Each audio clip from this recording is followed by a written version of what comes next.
All right, all right, all right. How's it going, guys? Happy Saturday. Uh, Gonna let the room populate a little bit. Just welcome. Hope you guys are doing good. Hope you've had a good weekend. Let me know, how is the audio? Are we coming in clear, loud and clear? Mic check. Somebody give me a thumbs up if we got audio.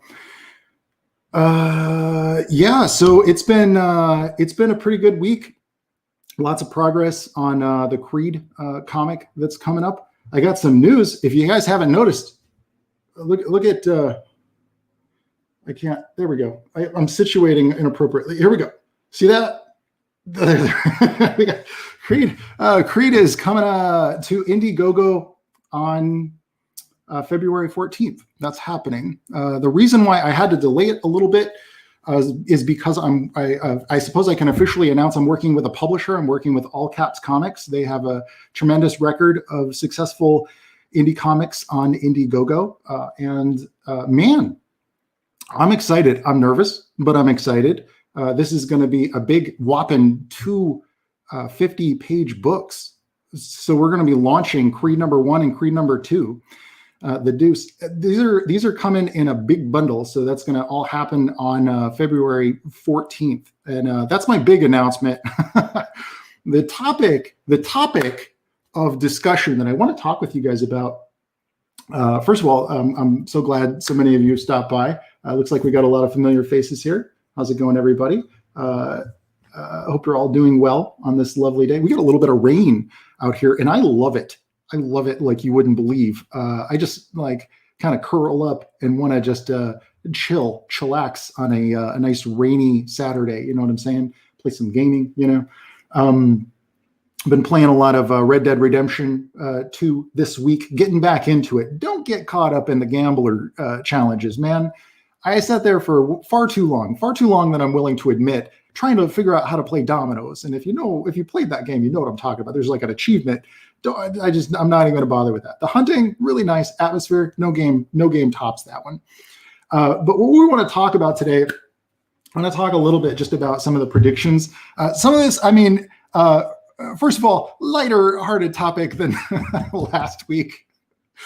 I should address that before we dig in a little bit deeper. I wanted to cover that. Some people have been asking, hey, where's the live streams? They're not like normal videos on your channel when you just look at all the videos. There's a reason for that. Turns out live streaming, not good for growing your channel. No. Usually people like the more punchy, focused topic kind of videos like what I usually do. Those do really well. Doing something like a live stream, not as I guess I would just say, like, I think, I can't cover as much of the topic or look at it from as many perspectives as possible. I spend a lot of time working on those pre-recorded videos. And so like sometimes it's more stream of thought on a live stream. And so I can't cover as much as I would like. And anyways, I found that it's better to have your last video is your recorded one. And then with my live streams, I'm just putting them into a playlist. They're still going to be available if you go on the Discord, or if you just save out the playlist, then you can watch them back to back. And so for those of you who are like chilling and drawing, I get that a lot. I hear a lot of people saying, yeah, I tune into Trent's channel while I'm drawing. And so, that's like hours and hours of content. So you can hang out with me on the live streams in the playlists, but I'm not going to have them on my regular channel. They are going to be regularly happening every Saturday. I enjoy them. They're a nice chance to hang out with you guys and chat. I'm going to move my camera a little bit. Hopefully this isn't too disorienting for you. This way I can just look up and see more of it.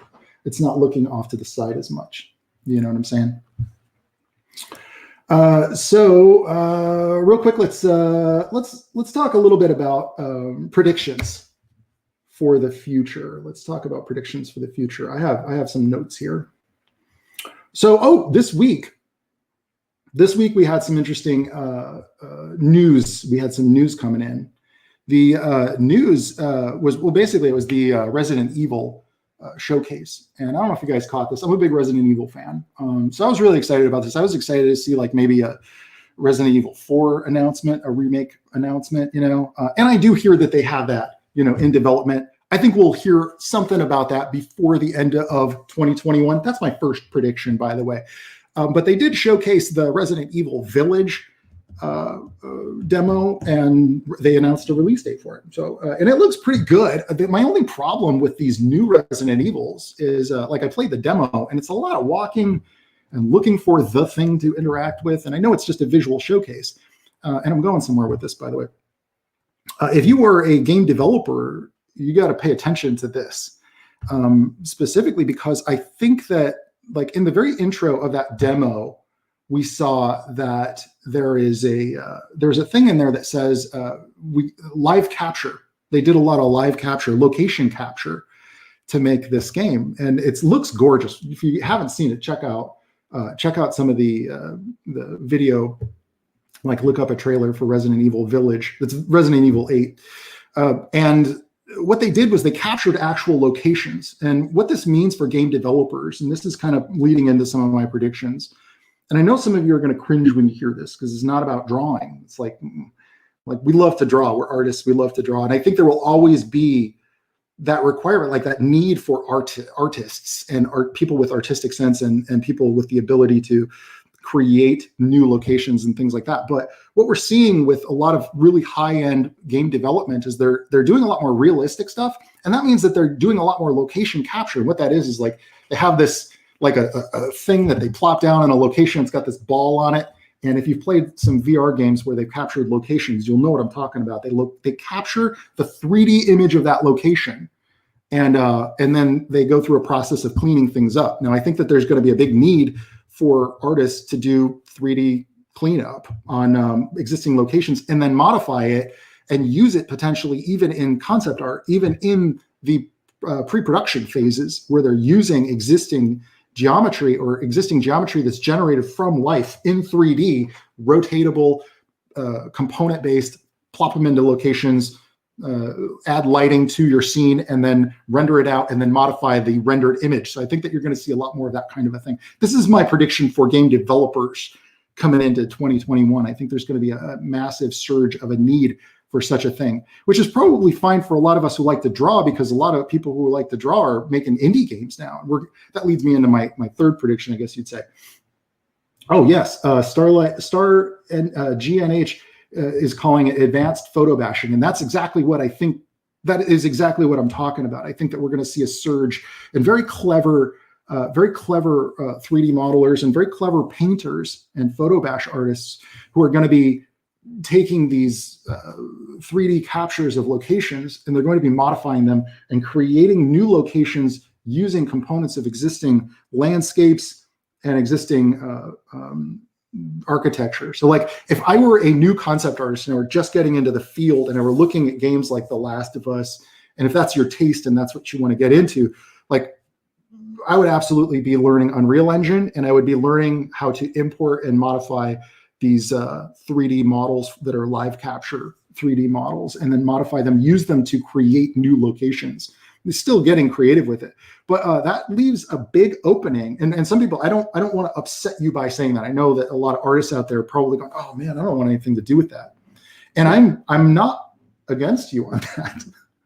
Me personally, if that were what I wanted to do, I mean, if I wanted to get into big AAA game development at some of these other studios, that's probably the direction I would be moving. But there's a lot of hope for the indie scene and mobile game development scene as well. And I think that that's because of this, what we're going through with a lot of the lockdown stuff. A lot of indies are taking my advice. No, I didn't. It's not my advice.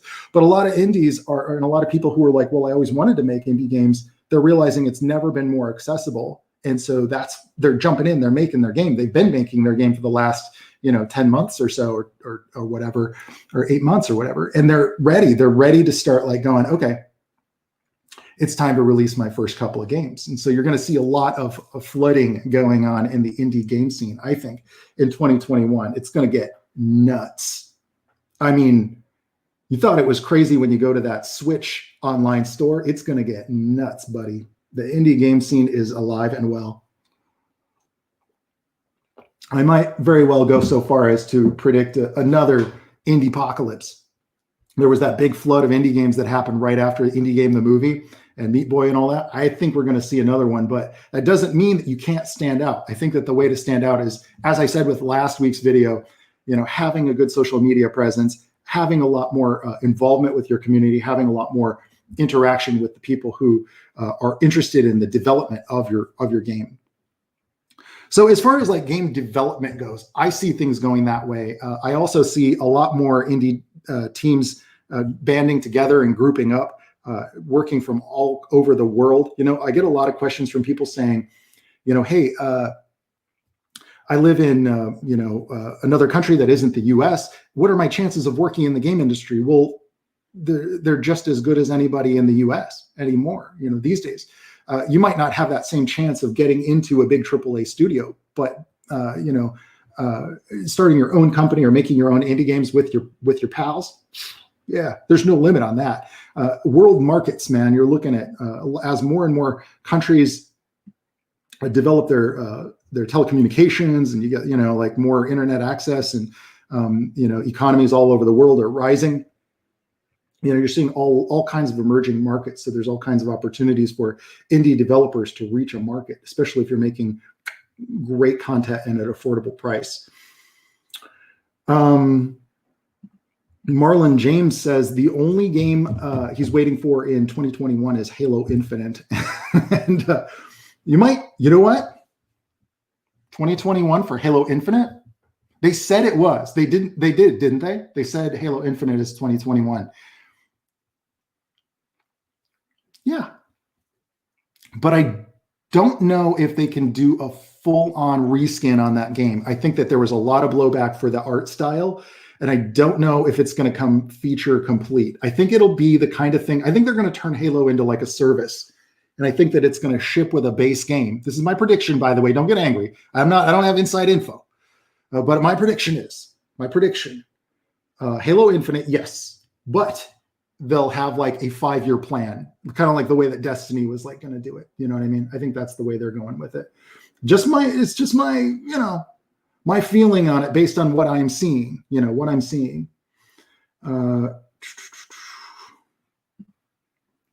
Yeah, Team Cherry, we're looking forward to the Hollow Knight expansion. I guess it's a sequel now, isn't it?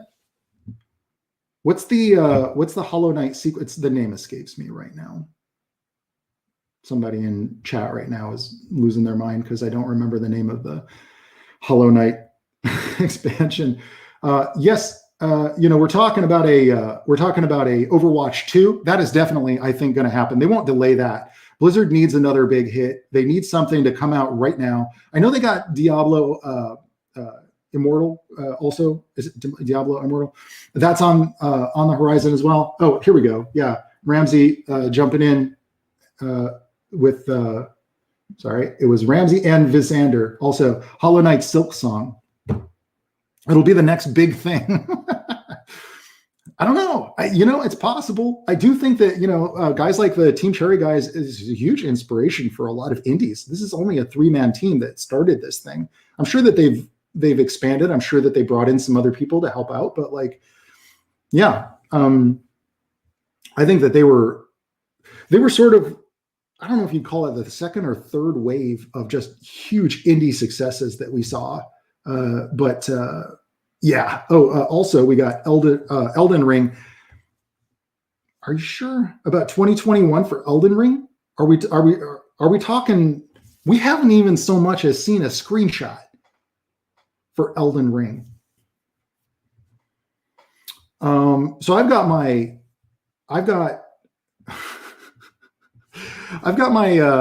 oh man, I got some predictions about Diablo Immortal, by the way. Now, Diablo 4 has an aesthetic and a style that I think that traditional Diablo fans have been craving, and I think that they do want that. But unfortunately, what happened was, I think when they made Diablo 3, and I'm not biased when I say this, but I am a little bit, I think that it kind of split the audience. I think that there are people out there who are going to look at Diablo Immortal and go, can we get that on PC? Like, can we get that as like a side story to a sort of a Diablo 3.5, kind of a thing, or Diablo 3 Part 2? I think that that's what we're going to see. I had an opportunity. By the way, I blew it, guys. The guys from the Diablo Immortal. If you don't know, I worked on Diablo 3. I was one of the primary concept artists on Diablo 3 for 5 years. Okay, 5 years. It wasn't just like a contract thing. I was very heavily involved. And the team that's making Diablo Immortal reached out to me through Facebook.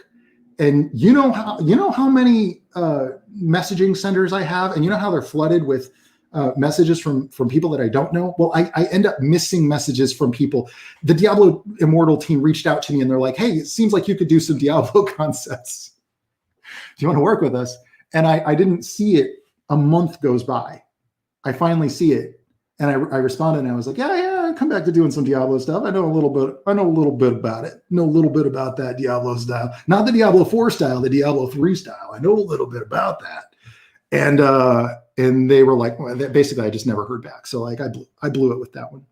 I've done that. There's been a couple of things that I blew it with, but I'm I'm okay with it. I'm okay with it. I mean, I'm looking forward to it. I actually will play Diablo Immortal, and I might play Diablo 4, but because I do still have some friends that worked on it. But stylistically, it's not as much of my taste as I would like. You guys know me. You know what I like. If you're tuning into my channel, you know what I like. Okay, so we've got some other predictions that I've got. Dudes, I got an Xbox Series X for Christmas. I'm not bragging. I'm just saying. I mean, I worked to get it. If you've been trying to get one, you know what I'm talking about. Not easy to get. And one of the things that's been really standout for me is this Xbox Game Pass. You know what I'm talking about. They got this thing. It's basically like you pay, right now it's like $1, but it normally priced like $15 a month. You get like access to like a couple hundred games. I think my prediction for 2021, and by the way, this is baller. It's awesome. If you just wanted to like try out a game, they got good stuff on there too, like the Ori 1 and 2, and just they're top tier titles, the Halo Master Chief Collection, et cetera, et cetera. Amazing deal for gamers, especially if you got a lot of time. I'll bet they're cleaning house over the last year. PlayStation's got some competition now. I love my PS5, but I think my prediction for 2021, I believe that PlayStation Now, this is it. This is my prediction, number 5, I think. I think this is my 5th prediction. They are going to create the PlayStation Now, I think, is going to end up being a service very similar to that, where you get to download the games. You pay like a flat fee per month. I think that PlayStation is going to come up with something very similar, very, very similar, so that you can get access to like this huge library. They already kind of do it, but it's streaming, and the streaming is a little janky, especially in the US. For some reason, California, we don't have as fast of internet speeds. I think it's because they got a little bit of a monopoly, the local cable companies. Yeah. So I'm hoping that it's just something where you can actually download some of the PlayStation Now games. You can download. Okay, I got a couple more predictions. These are more game focused. I wrote these down. I was thinking about this. I was thinking about you guys all week. I was thinking about what we wanted to talk about, what kind of thing we could talk about today. Okay, now this one's pretty obvious, though. I think this one's pretty obvious. I think we're going to get that Final Fantasy VII Remake Part 2 announcement at E3. I think that's a done deal. I don't even think that's going out on a limb. You know what I'm saying? I don't think that's going out on a limb at all. Yeah, you can download some PS4 games on PS Now, but it's a very small number. It's like, what they need to do is make that so that it's something like, if you wanted to play, obviously the first one I try is Guns of the Patriots, Metal Gear Solid 4. You can't download it. You can't play it with no lag. And I get lag the whole time I'm trying to play it. And I got a really fast internet speed. It's just not possible. Any love for Little Nightmares 2 or Scarlet Nexus? I don't know what Scarlet Nexus is, but I have seen the Little Nightmares. I got Little Nightmares 1, but I haven't played it yet. I like the art style of it. I like the mood. The creepy kind of like stylized creepy is way better to me than like your Resident Evil 8 kind of creepy. Like Resident Evil 7, a little too intense for me. I much more like that kind of zombie killing, a little bit more stylized kind of stuff that you see in RE2 and 3. but definitely something like Little Nightmares is right up my alley, but it's sort of like so many games. I haven't gotten to it. And I know it's probably like a shorter game too, so I definitely need to try it. Guitar Jam says, Trent, how disappointed were you with Cyberpunk 2077? Did you predict the hype bubble? No, I was legitimately excited for it. I still am. I'm still waiting for it to come out. Like in its final form. It's sort of like, it still breaks too much. Even on PS5, I got my PS5 and I was like, I played for about maybe 8 more hours doing all the side, cleanup missions and stuff. And then I got 2 crashes in a row and I was like, I would love to platinum this game. I love the world. I love it when it works. It's really nice. But when I think about the stability, like I kind of anticipate I'm going to go into an environment and something's going to go wrong. Like almost 60% of the time. So I hear they got that patch 1.1 coming up. That's not out yet though, is it? They haven't fixed it yet. It's out on PC and Stadia, but not on the system that needs it the most, the PS4 and the PS5. So I'm still waiting for them to release the actual like polished functional game. And then I'll probably going to play it like a massive amount. I'm going to absolutely tear into that game again. Probably I will platinum Cyberpunk 2077 because I like that universe so much, and especially if they give it the love and care. They've got talks about like an online mode, and I'm hoping they pull a little bit of like a GTA 5 with it, where they just keep adding to it and like enhancing it and adding more missions and adding more side characters and things. I'm still finding out that like you can get even more endings and you can have relationships with even more characters that I didn't even know, which is a weird thing in games now. When I was a kid, it wasn't like nobody was playing like Zelda 2 and thinking, oh, you can have a relationship with a character in the game. Like, I'm talking about romance. You guys know what I'm talking about. They didn't have that back then. So it's weird now.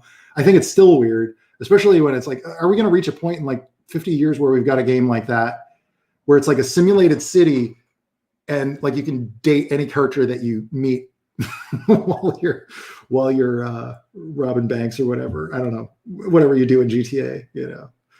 Have I played Spider-Man Miles Morales? I loved it. I like the character. I like the world. I love the web swinging. I didn't play it on PS5 because that was one of those games that came out right when nobody could get a PS5. I think a lot of people are still there. I'm sorry if that's one of you. Check out PS5 stock alerts on YouTube or on Twitter, or Wario64 on Twitter. They leave like tweets. You can get alerts whenever Target or wherever gets a PS5 in stock. That's how I got one. Anyway, so Miles Morales, I played on the PS4. Man, it was awesome. I really liked it. I really liked it a lot.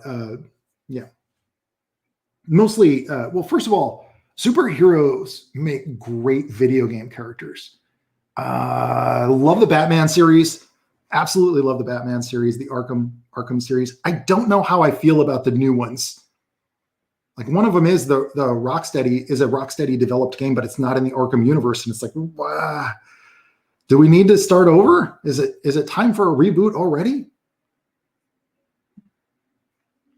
Readmore says they need to let modders have their way with Cyberpunk, right? It seems like the modding community these days can fix games faster than the developers, right?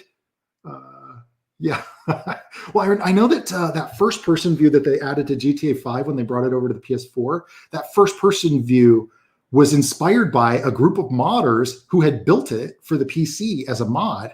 And then Rockstar, I believe, now, I don't know how accurate this is, but I believe that they actually brought in some of the people who worked on that mod to develop it in-house at Rockstar. And those guys are all probably, millionaires now.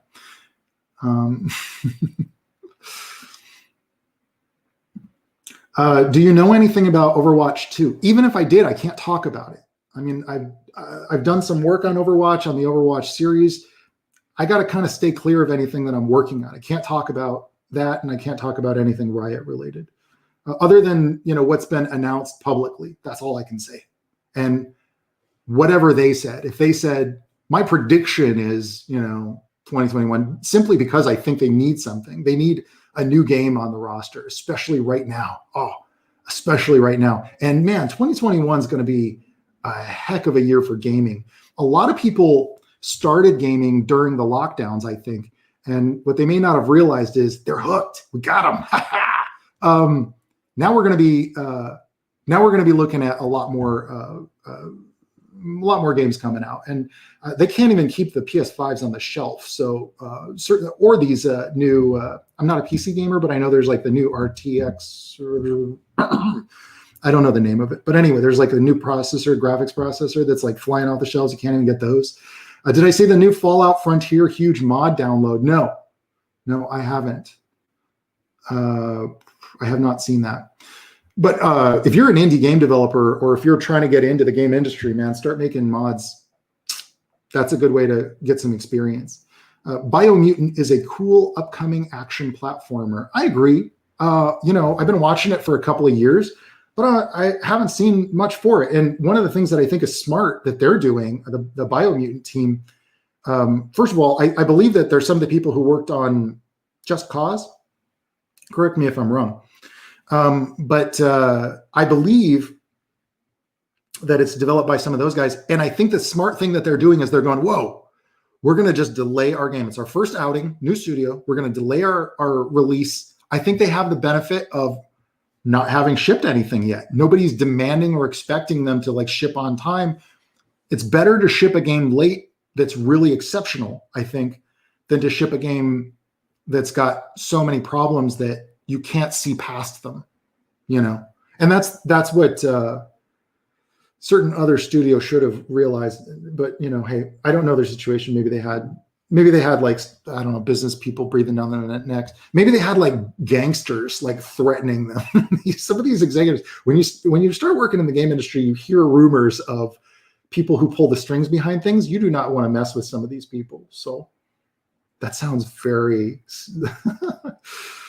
Put that one back in the X-Files. I'm going to just check through some of the comments here. Can you speak about, Goldschlager says, can you speak about the old Titan project, which Overwatch came from? So I was involved in Titan when it was 5 people. The art director, I was still working on Northrend, which is now called, it was later released as the Lich King. Something to do about a Lich guy. Anyway, so I was working on that, and then the art director was starting on this Titan project, and it was everything. And they hadn't started bringing in all that top tier talent yet, and so I did some early sketches of some superhero stuff that you'll probably never see, but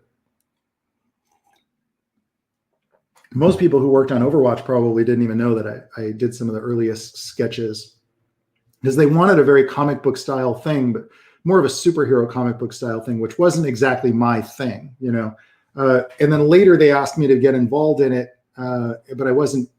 I was pretty involved with Diablo at that time, Diablo 3. Wadagree says, hey, Trent, I wanted to buy your World of Twilight Monk, but I found 2 versions and I don't know what the difference is. So great question. What this is it's the same content. The difference is that the more expensive one is on a more premium paper. That is, and then the other one is released through Amazon. It is an Amazon release. So it's not that it's bad paper. The print quality is still really good, but there's a difference between the $25 version, the $25 version, and the $35 version, or is it 40? I think, because there's distributors. Ironically, in both cases, I really only get like a couple of bucks. But whatever the case, I recommend if money isn't an object, get the more expensive one. You'll be probably happier with the print quality of it. But I think that I wouldn't put anything out that looks crummy. So the $25 one is good as well. And don't forget to leave a review. That really helps me out a lot. Let's check with the chat here. We're going to keep these super chill, by the way. I want to just hang out with you guys a little bit more. and make it a little bit less about, I mean, I do have more predictions. Do you want to talk about some more predictions? Yeah, more predictions. So we talked about, the last one we talked about, Final Fantasy VII Remake Part 2 at E3. No question, dude, that is happening. And it's going to be, I'm going to go bold. Let's do the bold prediction. Let's do the bold prediction. I'm going to go so far as to say that it's going to be open world, but only like one continent. I think that Final Fantasy VII Remake Part 2 is going to be that continent. You will be able to go back to Midgar. I do believe, I'm going to be bold and say you will. You'll definitely be riding chocobos. You'll definitely be involved in a few wars over by that town that I can't remember the name of. That's like a giant cannon. And I think that we will probably, they'll leave it on a cliffhanger. Where will they leave it? No, dude, we're totally going to go to, we're going to see Zack. We're going to definitely see Zack in Final Fantasy VII Part 2. Now, they did announce, Square Enix did announce something called Final Fantasy Soldier something. I don't remember. They announced something like that very briefly. I don't think that's the same one. I don't think that's Part 2. But I do think that we're going to see that. Next up, I think Metroid Prime 4, we're getting a trailer this year, but not a release. The reason I say that is because they just talked about hiring on this 3D modeler that worked on a lot of I read an article about it this morning. I don't remember the artist's name, but he was one of the artists who developed a lot of the models for the Halo series, the recent ones. And I think it's a great fit, actually. Really nice mechanical design, very sleek. I think he was very clearly somebody who could handle the Metroid series. That's one that got away, by the way. I was talking with some friends of mine over at Nintendo. They're like, "Yo, we're picking up the Metroid Prime license. Do you want to come out and maybe talk about what kind of a role?" Because at the time I was like, art directing, so I was like, maybe something like that. But unfortunately, like I already gone independent completely. I don't work in house anywhere anymore. Cannot. But I would certainly have loved to have contributed to it. Metroid, amazing series. I think we're definitely going to see some Metroid this year. If not Metroid 4, we're going to see that collection of the Metroid Prime collection coming to Switch with upgraded controls. Yeah, buddy. What else we got here? David Taylor says, "Hey, Trent, I would love to see you do more live drawing or painting." Okay, I'll do that. But guess what? I'm not going to be talking then. It's one or the other. I can't do both, man. I can't do. I've tried. It's terrible. It's okay. So because when you're live streaming, you've got chat. You guys, it's over there for you guys.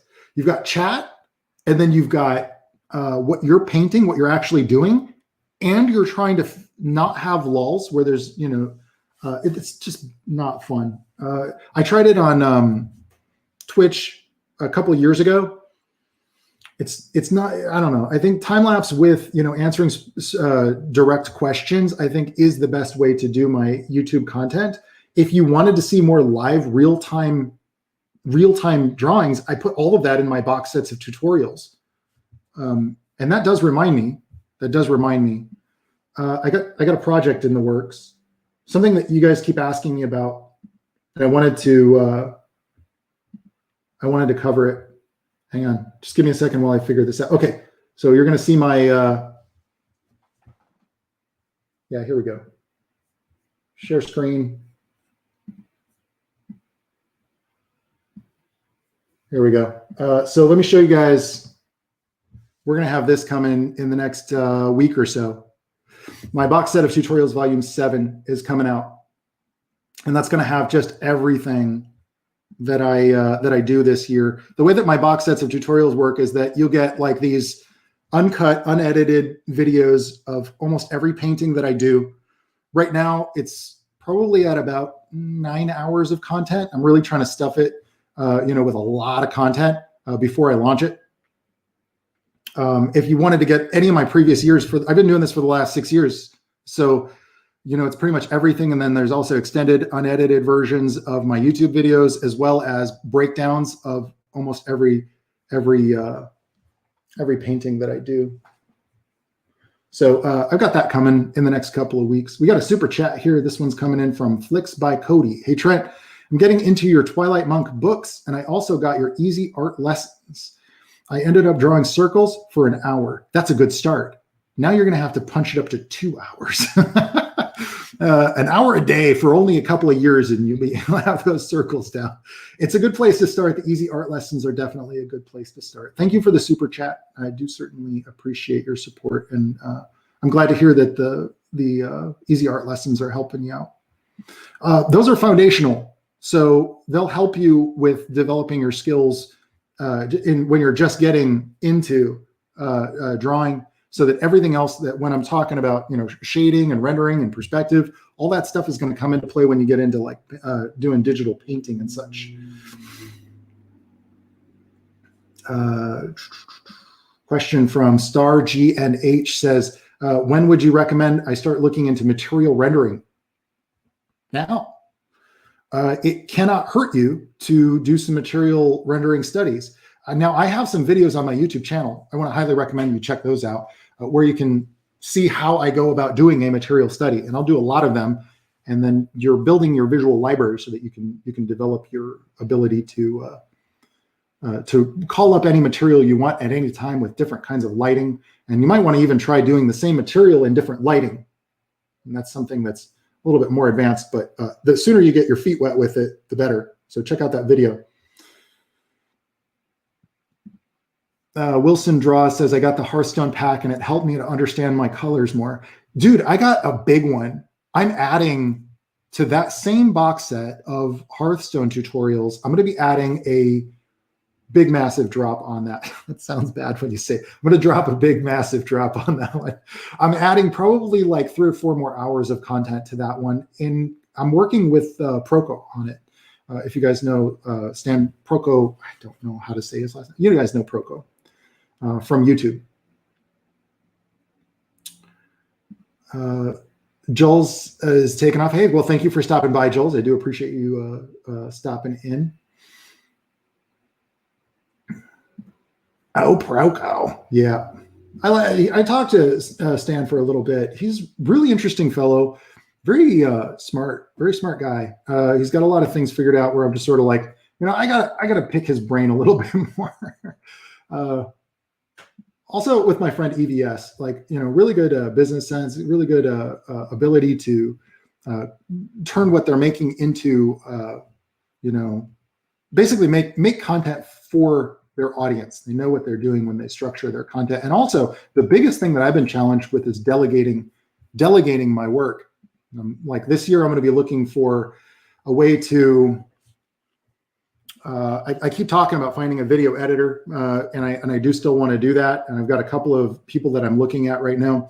And then also I need to do more, because I'd like to do like 3 videos a week. That would be amazing, especially if I got an editor. You wouldn't believe I spend literally half of my time editing right now, and it's just too much.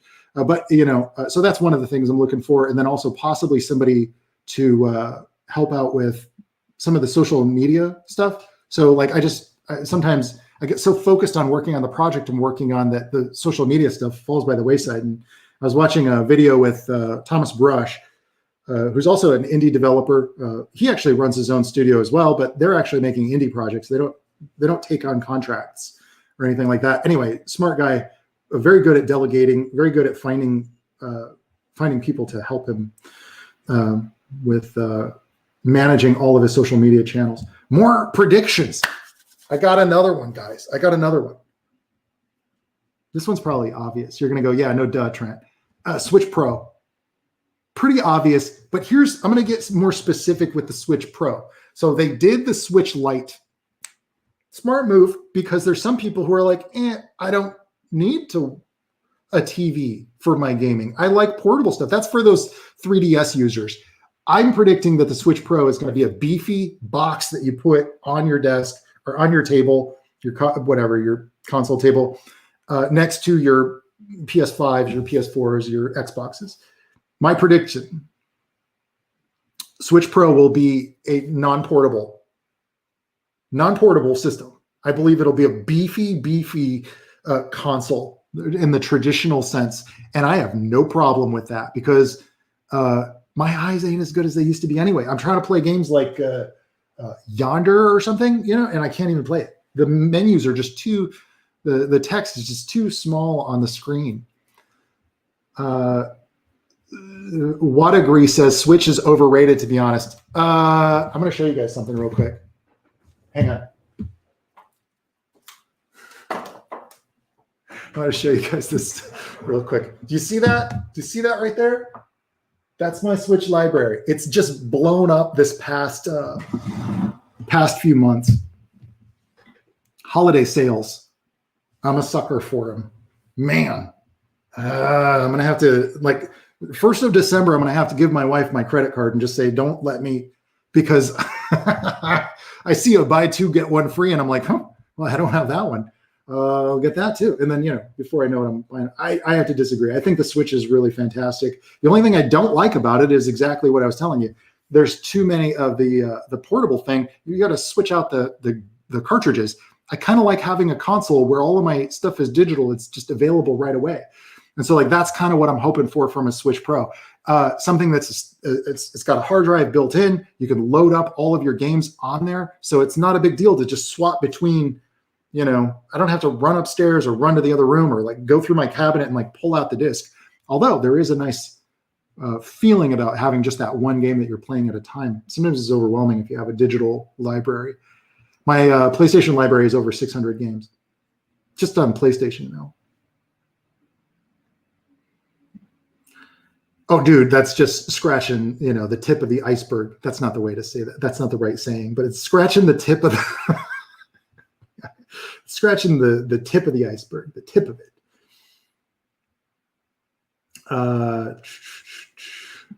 Pete Cooper says, besides the controls and games, Switch is amazing. That's the thing, dude. I use the Pro controller. So for me, it is amazing. And as far as the games go, what are you talking about, dude? Luigi's Mansion is legendary. Legendary. I know you hate Breath of the Wild, though. I know Pete. And he always complains about Breath of the Wild. If there's a great game, he hates it. That's not true. Just busting your balls, buddy. Here we go. This is what I was trying to say. Scratching the surface and the tip of the iceberg. That is a very eloquent way of saying what I was trying to say. Sometimes my brain only runs at 25% capacity because the rest is being used up on writing books and stuff. Oh, writing books. That's another thing. Okay, so what else did I do this week?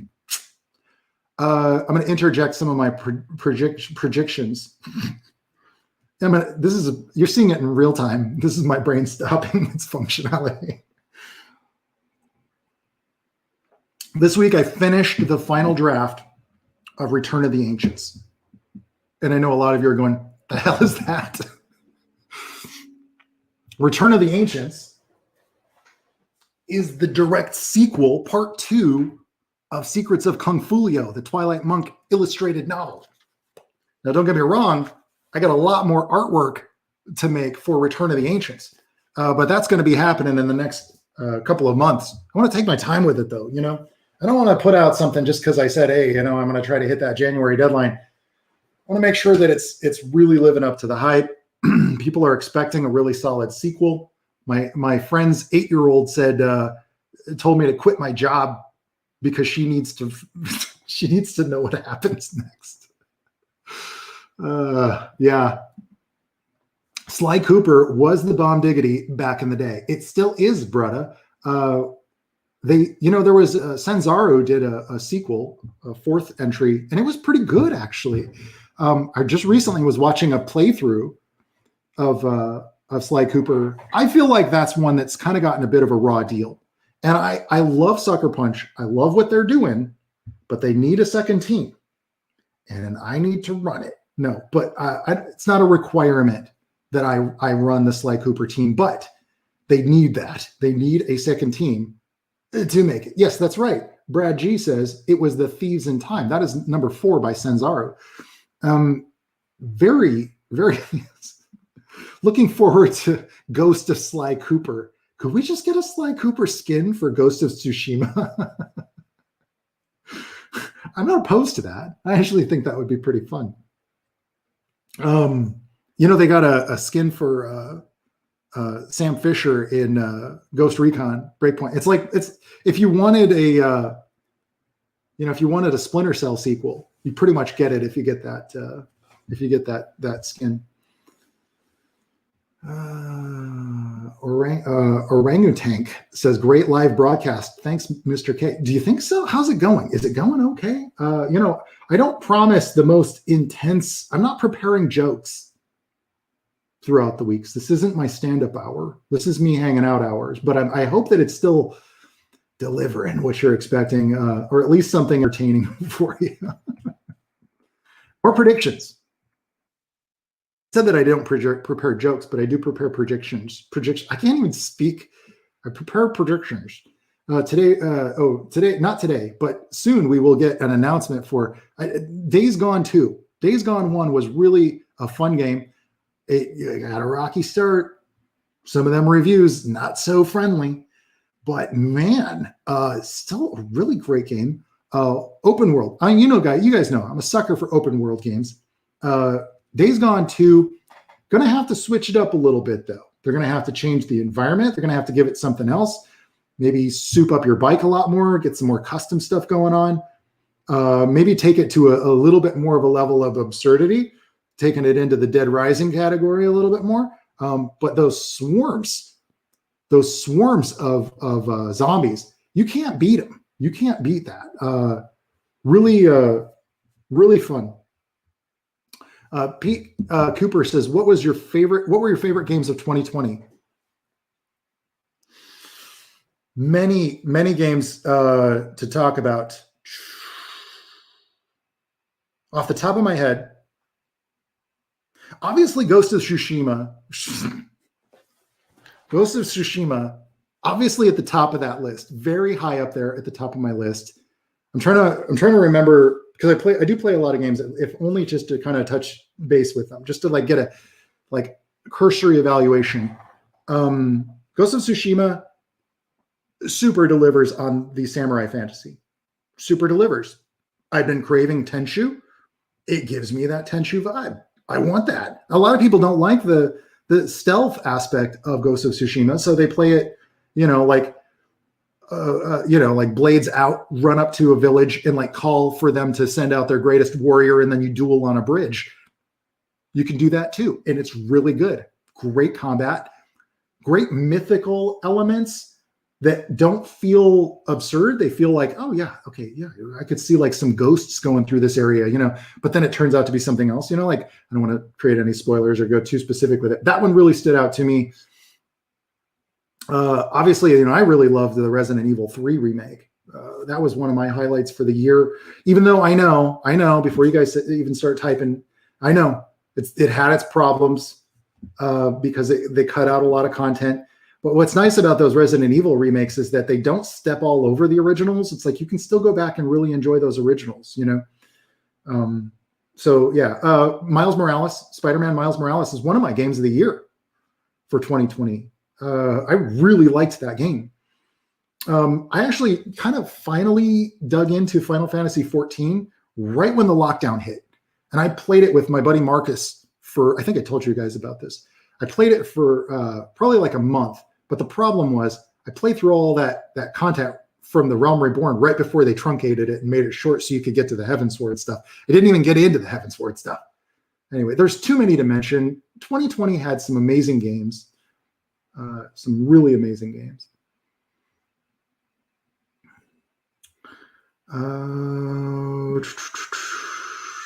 Billy Evans asks, how long does it take for you to finish one creature, character, or environment illustration?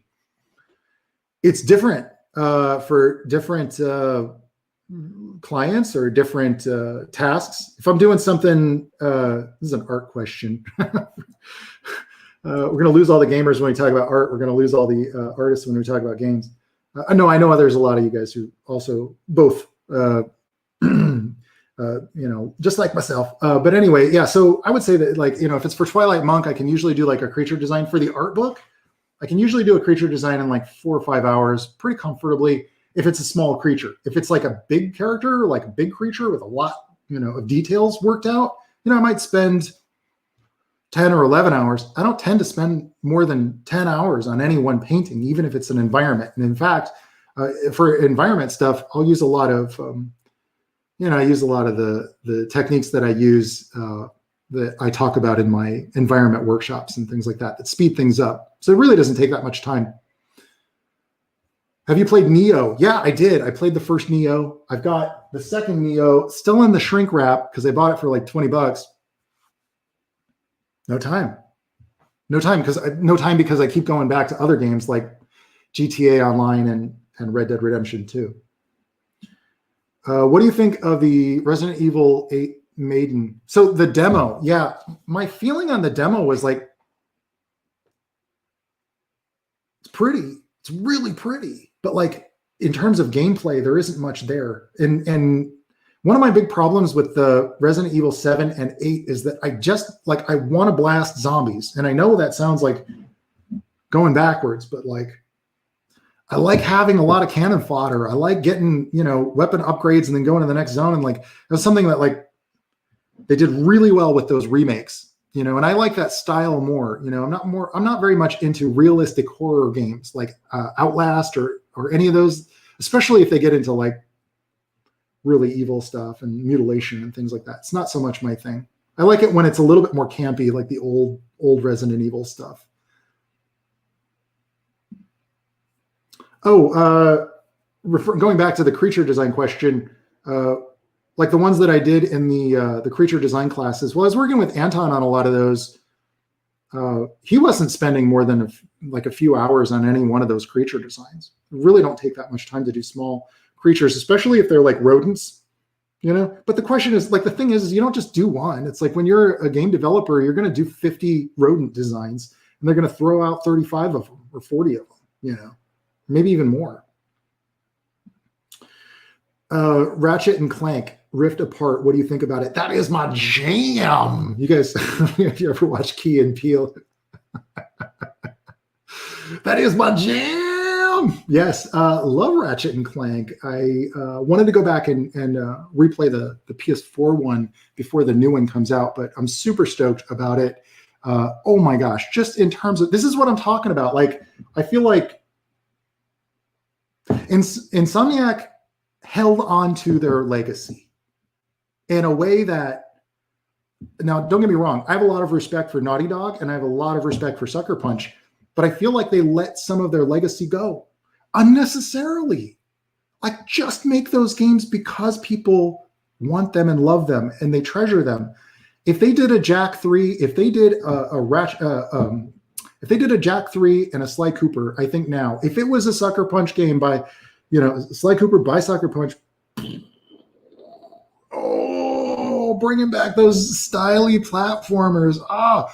We got Platonic, though. They're keeping it alive with the Ukulele series.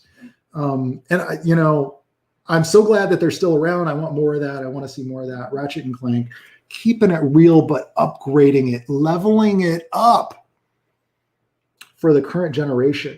If you haven't played it yet, if you've got a PS5, check out that Astro's Playroom game. It's actually a pretty fun platformer. Very nostalgic, gives you the feels if you're a PlayStation gamer.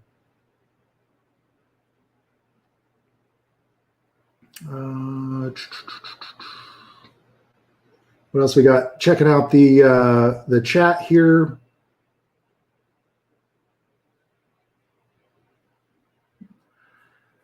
I think Sucker Punch lost all their stylized artists, Pete says. It's possible, but I think that they would come back, don't you think? I think that if there was a place for them, like somebody needs to build the studio. If you build it, they will come. Let's do it Field of Dreams style. Unless if Insomniac's already hired up all the people who will do that, but I don't think so. I was talking with some of my friends who worked on the Jack or the Daxter PSP game, and they were like, man, it would be so great to get back to that. I think that there's still a lot of love for it. The challenge is that some of those artists have moved on. They're art directing at other studios now. The natural progression for a lot of 3D artists, a lot of game development artists is that, you move into managerial roles at some point. And so it's hard to go back to just building the assets. And then the new generation, I don't know. It's a weird disconnect, because when I look at like Twitter and I look at when I look at the art community, it's like there's so many stylized artists out there. It's an untapped resource. There's a lot of people who love stylized art. There's a lot of people who love that kind of style of art, but there's not a lot of game development places for them to go. And it's unfortunate, because I think that sometimes it's just perceived as being for a younger audience. That's sort of the stigma that Ratchet and Clank has to deal with. It's like for people who who want to play The Last of Us, they might not be as interested in a Jack and Daxter game. So they might go, well, what is this? Well, I guess maybe I'd let my kids play it, but hey, it's a strategy that's worked really well for Nintendo, right?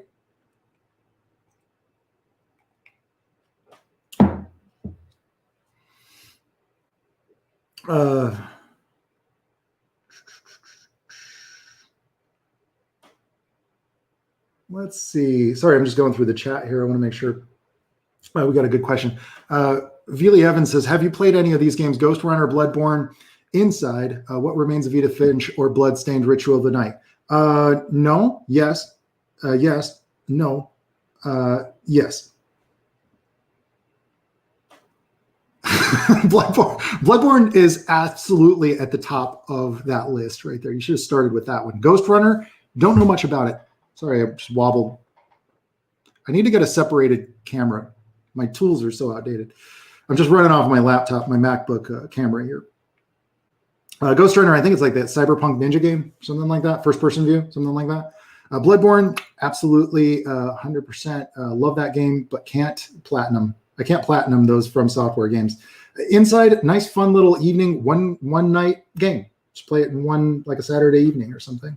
What Remains of Edith Finch? It's been on my to-do list for a long time. Bloodstained Ritual of the Night. I'm a big fan of the old Symphony of the Night, so absolutely had to play it. Loved it. I thought it was a real good return to form.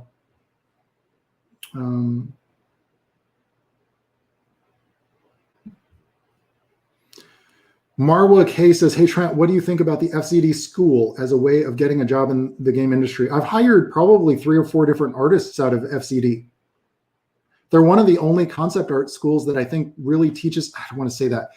They are a stand-apart concept art school that does teach very effective concept art. The difference between concept art and illustration is made very clear.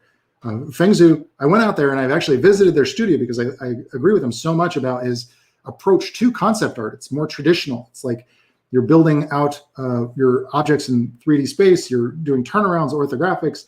You're really designing. It's focused on design, not just illustration. And a lot of times I think it's easier for many schools. And if you went to another art school, I don't mean in any way to discredit them in any way, because learning great painting skills are going to be very effective as well. But many of them don't teach that. And if you're trying to get into concept art and you're not learning how to design and tell a story, then you're going to struggle. You're going to end up being pushed into the illustration category. And I've talked about this so much that I feel like I don't want to talk about it anymore. FCD, good school for learning concept art, and they will work you hard. Feng Zhu does not mess around. It's not my endorsement or anything. Like, hey, I got into concept art working in games. I didn't go to any art school. Okay, I got another prediction. I got another one coming in. I got another one. This one just came to mind. GTA 6. I know a lot of you are crying right now just because I said that. GTA 6 multi-city project. Now, there's been rumors of Project Americas. Okay, going on over at Rockstar. Rumors of a multi-city kind of a game a la San Andreas, whereby the player can take off at one airport, land in a totally different city, but also just drive cross country.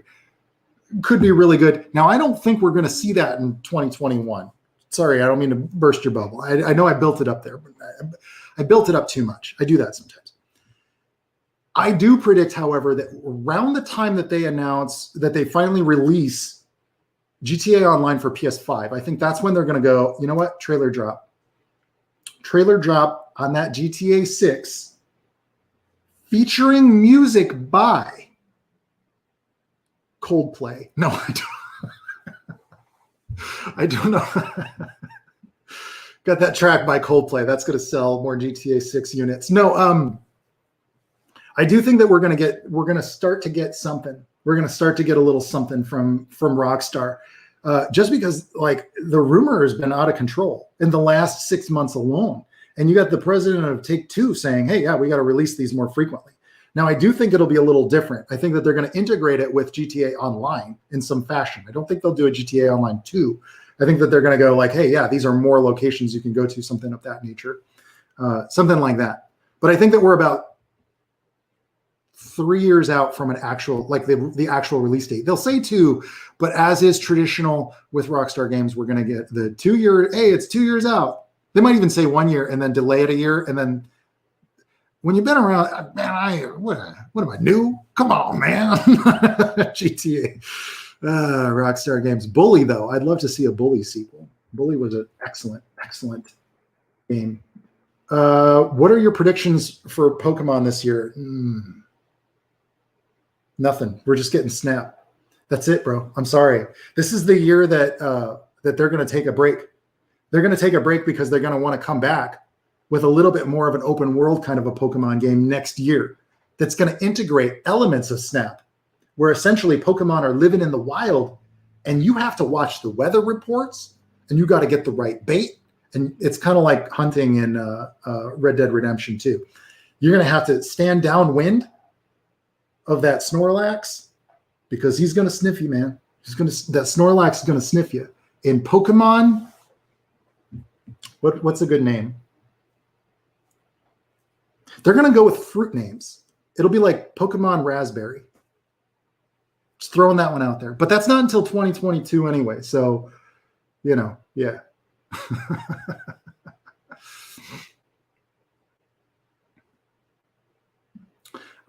Hey, Trent, what is the worst game you have ever played that the majority of people really like?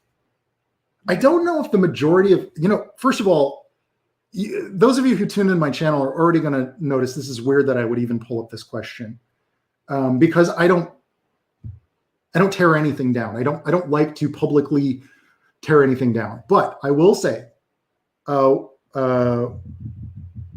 was a game that was very popular a couple of years back, and everybody was talking about it.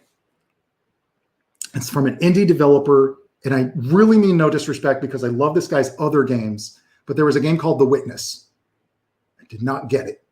It encapsulated everything that is the most frustrating aspect of games to me, to my playstyle. But I'm an open world guy.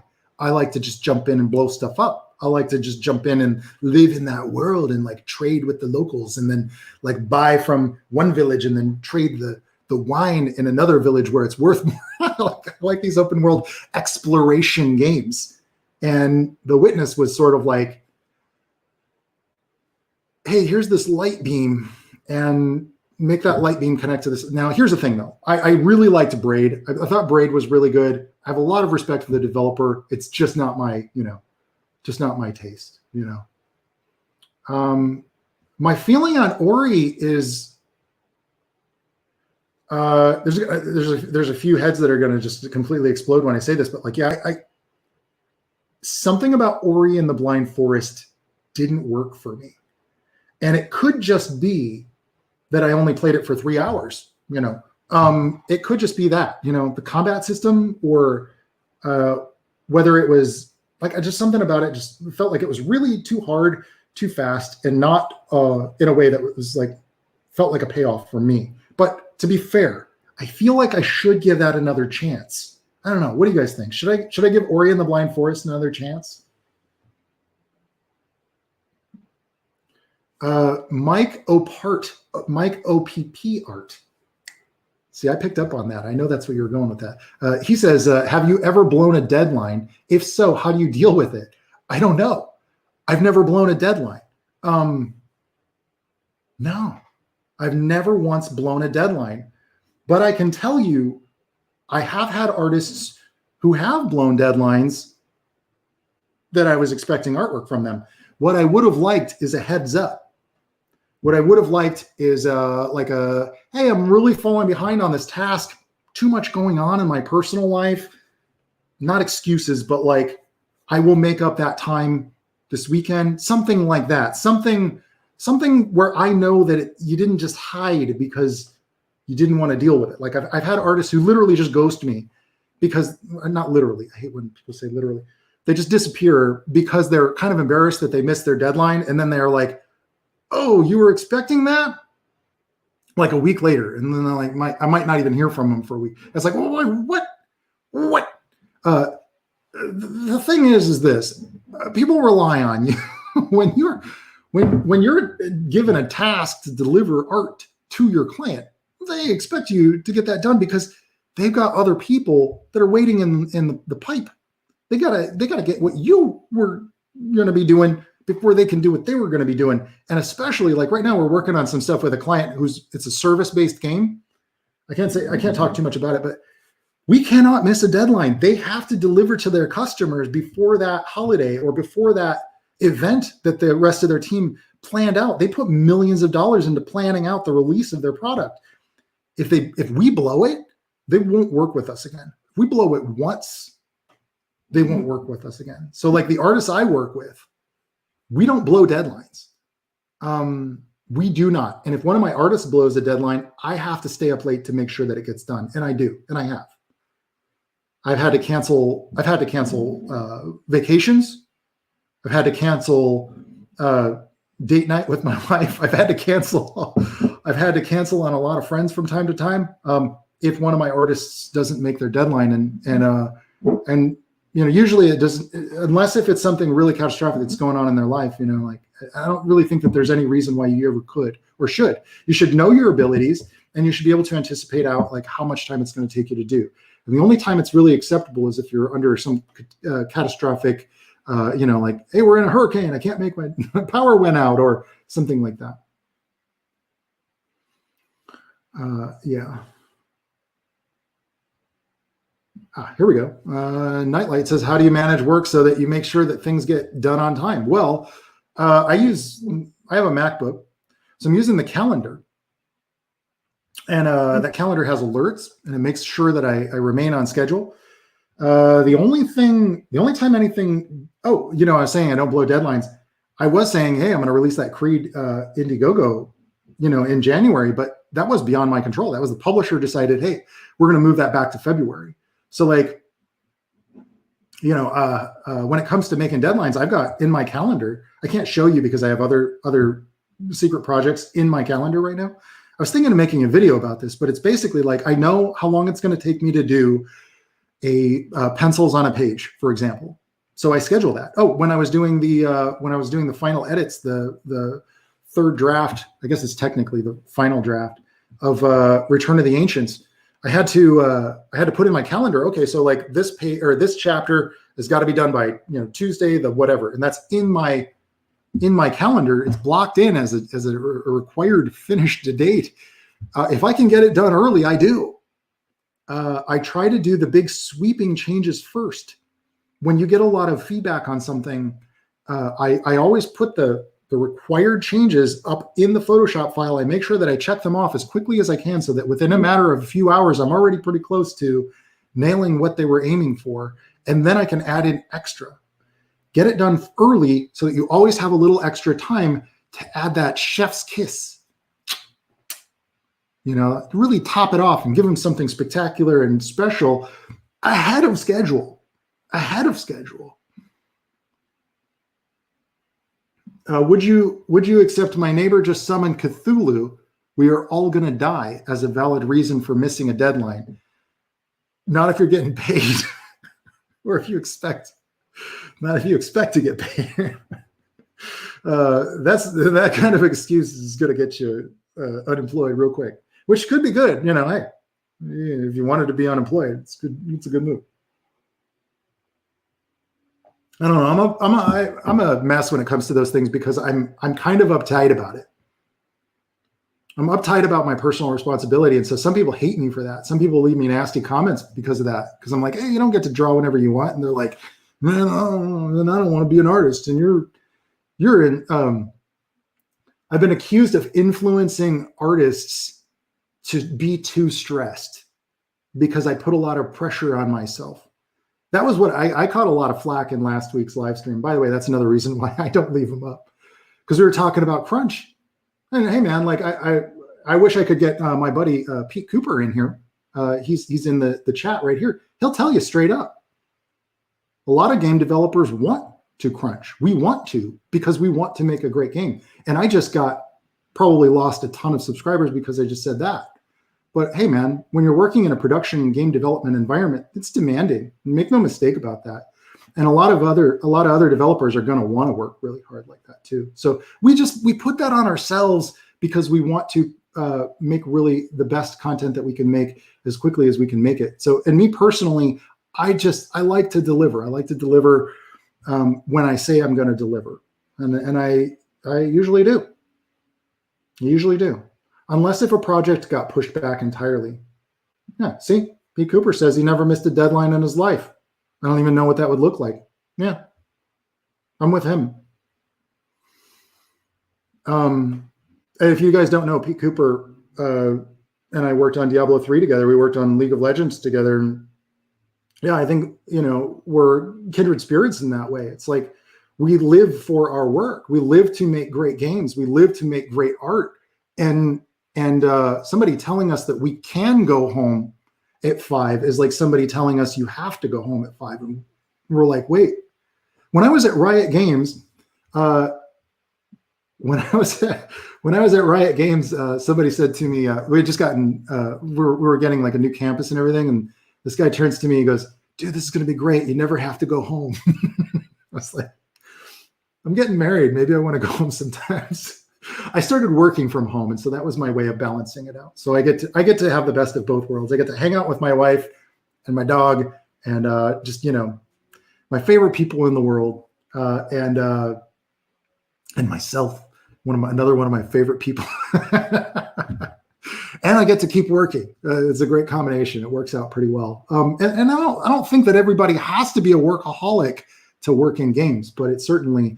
You have to have a good balance of that personal.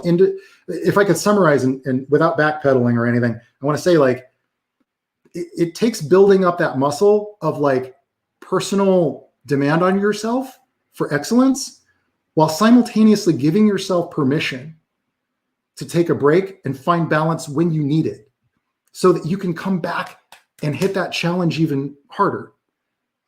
Great things come from facing stronger and stronger challenges, just like weightlifting. It's like you don't build big muscles from lifting tiny little 8-pounders. No. You build up. And so you start to learn to put yourself through things. I've been getting a little lazy over the holidays. This is my issue, by the way, guys. And I don't want to give you the wrong impression, because I've been feeling like, yeah, I'm getting a little bit like I'm giving myself a lot of breaks over the holiday. I played a lot of games, and I was like, hey, this is kind of nice, This is kind of nice. And it's I have to really work hard to like put the entertainment stuff down to like get back to like get that stuff done. So I know it's like an internal challenge. What I'm trying to say is you get used to it.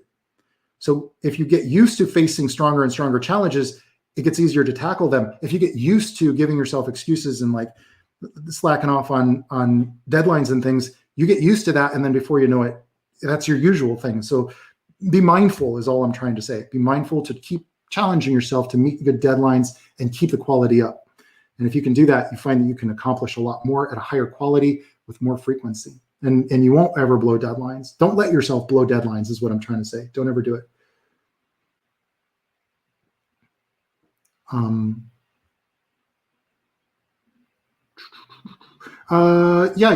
Carpet Fire asks, is it okay to do art while watching TV? Is that a major distraction to you? I only watch TV that I've already seen before. By the way, my chair is sinking again. I need to get one of those secret lab chairs that everybody keeps recommending to me.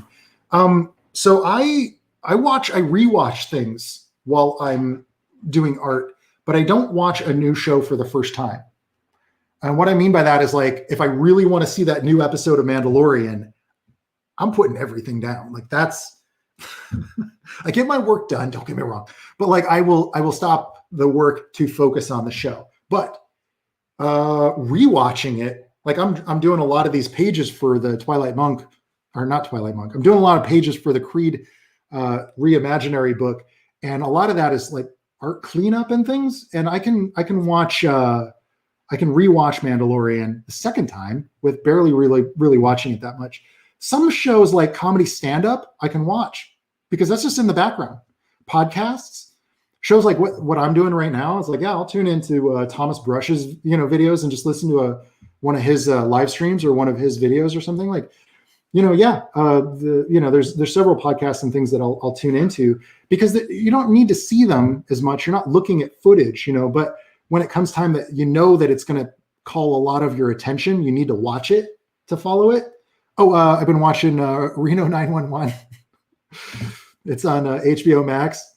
You don't need to see a lot of it. I might glance up now and then, but most of the time I'm just working while I'm watching it.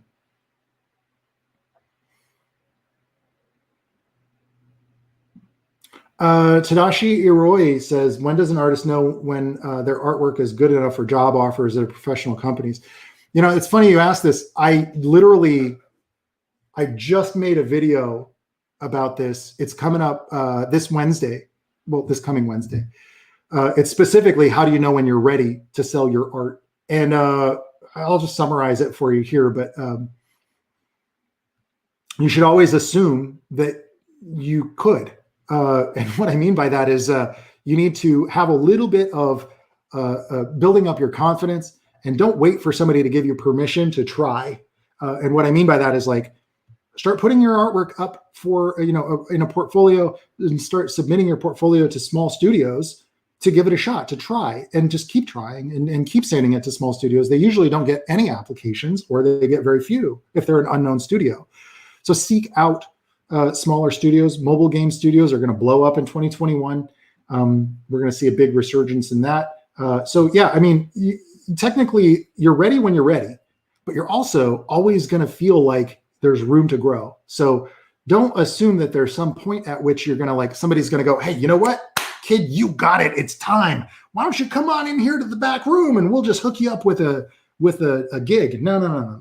It doesn't work that way. Once you get the job, you got to prove that you're worth the job even after you got it. So constantly push yourself to improve, and then keep applying.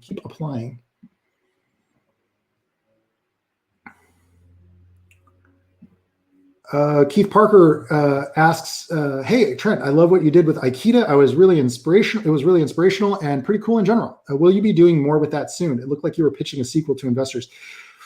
I can't say too much about it other than that I'd like to. I mean, it's a universe that I'd like to keep alive. It's something that I'm developing a little bit on the side. But the way that I tend to work on things is that I develop something until it gets some traction. Once it gets some traction, like I was actually working on a Creed story last year, and then it got a little bit of traction where people started saying, hey, we want more Creed. So, and then, when I found a publishing opportunity with All Caps Comics, I was like, okay, this is the time. So I tend to kind of keep like 5 projects in development, and I'll sometimes hire people to help me work on the development of it, or I'll partner with potential partners. I can't say too much more about what will happen with Aikido or the Scrap Hunters universe, but it's something that I do want to get back to. It's something that I got a lot of ideas for, and it's something that I think would be a lot of fun to do. I kind of miss just making indie games. So maybe after I do this Creed, these 2 Creed books, I might start developing a little bit more on an indie game again as well. And maybe that'll be the one. I don't know. We'll find out. Okay. What do I got here? Do I have any more predictions? Oh, in fact, that is one of my predictions. I do think we're going to see a surge in interest in indie comics in 2021. I think that I'm getting a lot more messages about comics. I'm getting a lot more interest in comics. I think that the idea of making comics and developing your own world is very appealing, especially during, a world where, it's not easy to go and just work at a game studio or work with a huge team. Doing something like a comic is something that can be done remotely. And especially as people get into, building their own businesses and building their own brands, making a comic can lead to, creating your own animated shows, and it can lead to creating your own indie game studios. It's an opportunity to develop and build your IP, with a very small overhead. When I say small, I mean in contrast to making games. Many games will end up costing several hundreds of thousands, if not millions of dollars. So I do think that we're going to see a big surge in indie comics, especially in a world where, we're seeing a lot of mainstream comic book companies going through their challenges right now with trying to release their products. So having something that's direct to consumer, it's like, that's pretty cool. Like having your own book that you have on a shelf, that people are reading and following the stories and the characters of the adventures of the characters that you're creating. Very, very exciting for small development teams to make. So I think that we'll see a surge in indie comics, specifically through crowdfunding campaigns and things like that. That's one of the reasons why I want to get in on it early. Even though it's been going on for a while, it's something that we've seen happening for a while, but I think that we'll see a big surge specifically from creative people who don't want to deal with corporate politics, or maybe they don't want to feel like they're just part of a big machine, people who may aspire to develop their own worlds a little bit more. I think that you'll see a lot more artists going, hey, you know what? I do want to do a comic, but that will require a lot more artists to develop their business sense, which is why I've been talking a lot more about it on my channel. So this is something that I've actually been predicting for a while, but I do think that we're going to see a big spike in it in 2021. There was some other news. There was some news that happened, and this is exciting. Have you guys heard about LucasArts returning? It seems that there's the old original. I don't think it'll be a lot of the original developers. I mean, they're not going to get Tim Schafer to come back to LucasArts, but I am excited about this. And then also, was it Ubisoft got the license to make an open world Star Wars game. So like these are two huge, they're huge stories, I think, and I think very exciting. When you say open world in Star Wars, I'm in. Certainly, I don't know how they can do this, but I'm going to make a prediction on it. I thought I was done with predictions. I think we're going to finally get that Boba Fett bounty hunter game. Why? Because it lends itself so well to an open world kind of a thing. Multi-planet, planet hopping bounty hunter.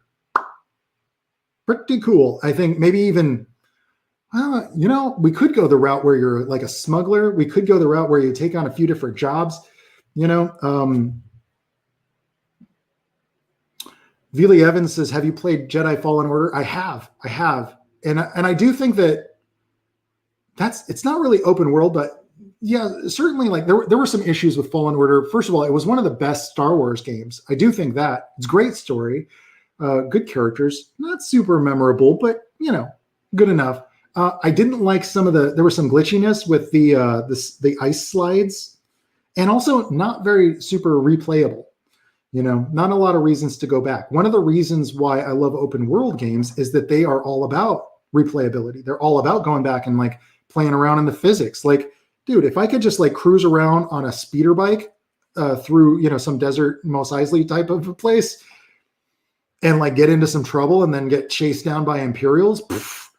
But then again, I'm imagining GTA in the Star Wars universe, and that just makes me go nuts. I would be super stoked for something like that. I do think that they'll try to incorporate some kind of a multiplayer aspect, something GTA Online style, where they're always adding new content to it.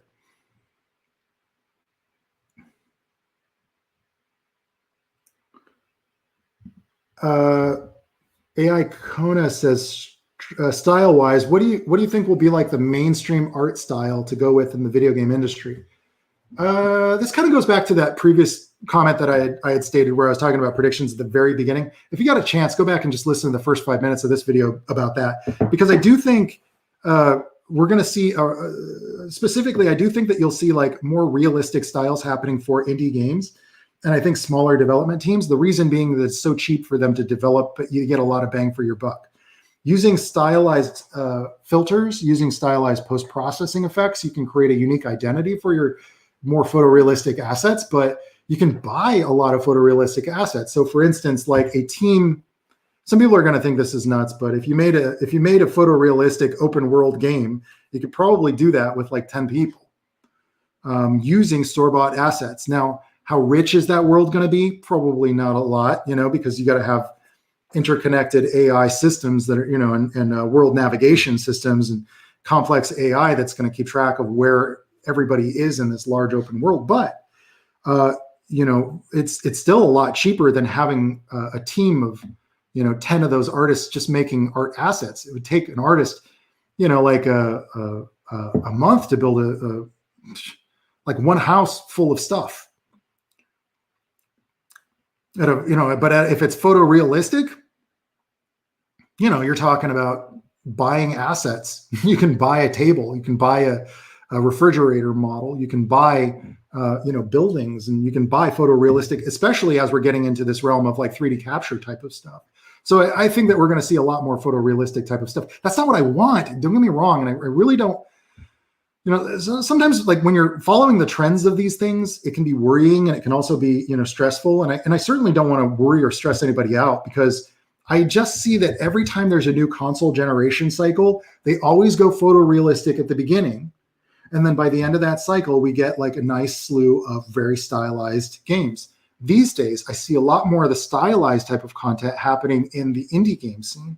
And so like, that's why I say, more, that kind of a projection is, I think, what we're looking at. But I'm not like an authority on it. I've just been watching it for a long time. And I can tell you, around the time that everybody says stylized games are dead is when there's some secret company or some team that's making a really stylized game that's going to blow up the next year. And then everybody says, oh, stylized is the new thing.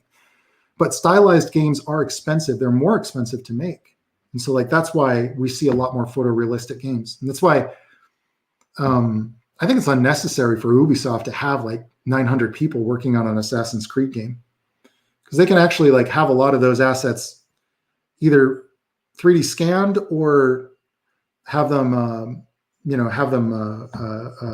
buy store-bought assets and then modify them. I had a friend of mine who he started a game studio with like 4 or 5 people. He bought a bunch of creature design models and then he modified them. He didn't spend more than like 4 or 5 hours making the model. He didn't even do concept. He himself did some concept art, but he didn't need to. So he just converted these modified store-bought assets into monsters for his game. Now, they weren't super impressive. They weren't on a caliber that you would envy or anything like that, but they were functional for a 5-man team to make a game. They ended up selling the company and did pretty well for themselves. So it's a good way to get your project off the ground.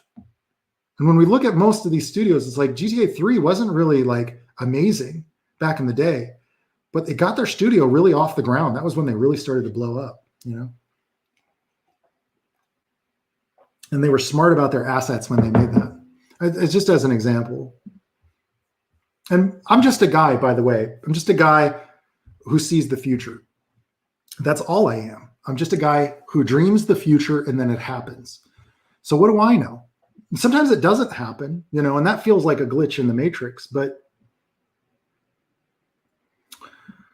Vili Evans says, can you save this stream? It's been really good. Okay, yeah. To reiterate, my feeling about streams is that they won't pop up on my page, but if you get the playlist, you'll be able to watch them. So go to my playlists, and then this one will be added to that. But it won't be live, and the reason is because YouTube doesn't like live streams. They don't like them for channel growth. I wish I could show you the chart, but I was like watching my channel just skyrocket. It was like I was getting like 500 new subs a day, and then I did a couple of live streams, and it was like flat. No more for you. And like, I'm like, wait a minute, but it's fun. I get a chance to engage with people. It's great. Like, we're hanging out here. And then somebody's like basically pulling all the food from the table and at the party. Somebody killed the music. And I was like, oh, that's so fun. What are you doing, YouTube? We need this. This is good for us. This is good for us for this. So yeah, I will leave it up, but it's something that you'll have to follow the playlist to watch it in the future. Scribbling Joe says, I've seen a lot of indie games using pixel art. Yeah. And I think that I don't want to comment on this too much, but I do think that like we need to find a new way to make pixel art exciting. And I just mean in embracing the new technology while respecting and appreciating the skill. Great pixel art is it is a master skill. Like, it is something that very few people can really do. It's not just about shrinking your artwork down to tiny little pixels. I think getting it right requires a lot of knowledge and skill and a lot of training and practice. And I would hate to see all those artists not having as many opportunities. But I do think that, the consumer is a little burned out on straight up pixel art. Not everybody. And again, when I make statements like this, it's just what I'm watching in terms of trends. And I know that there are going to be people that are watching that are going to go, nah, dude, like I love pixel art games. And I don't want to say that you shouldn't, but I do feel like we saw a lot of them really all at once, and it makes it hard to really make one stand out. So like you need something new to really make that stand out. Do you know what I mean? So if you're going to go the pixel art route, you got to find a fresh take on it, some way to really make your pixel art stand out as different. And I can't even tell you what that should be, because as soon as I say it, then you got 50 other people that are going to do the same thing, and then it's not good for you. It's not good for anybody. It's like you got to find your own flavor. And I'm not here to tell everybody what the new trend should be. I'm just a humble future seeing, artist who happens to know what's going to happen next. But I can't tell you what happens next, because that ruins the future.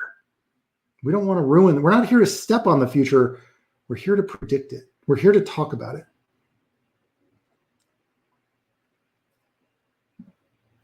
I think this is an interesting question. Ari Formick says, as an environment artist, will it also be helpful if I know character design?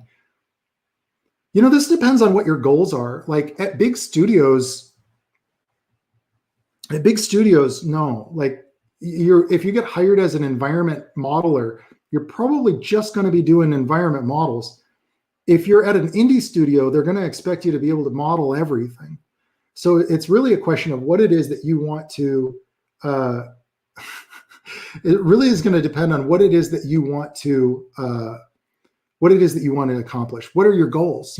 If your goals are to work at an indie studio, then you should try to learn as many things as you possibly can.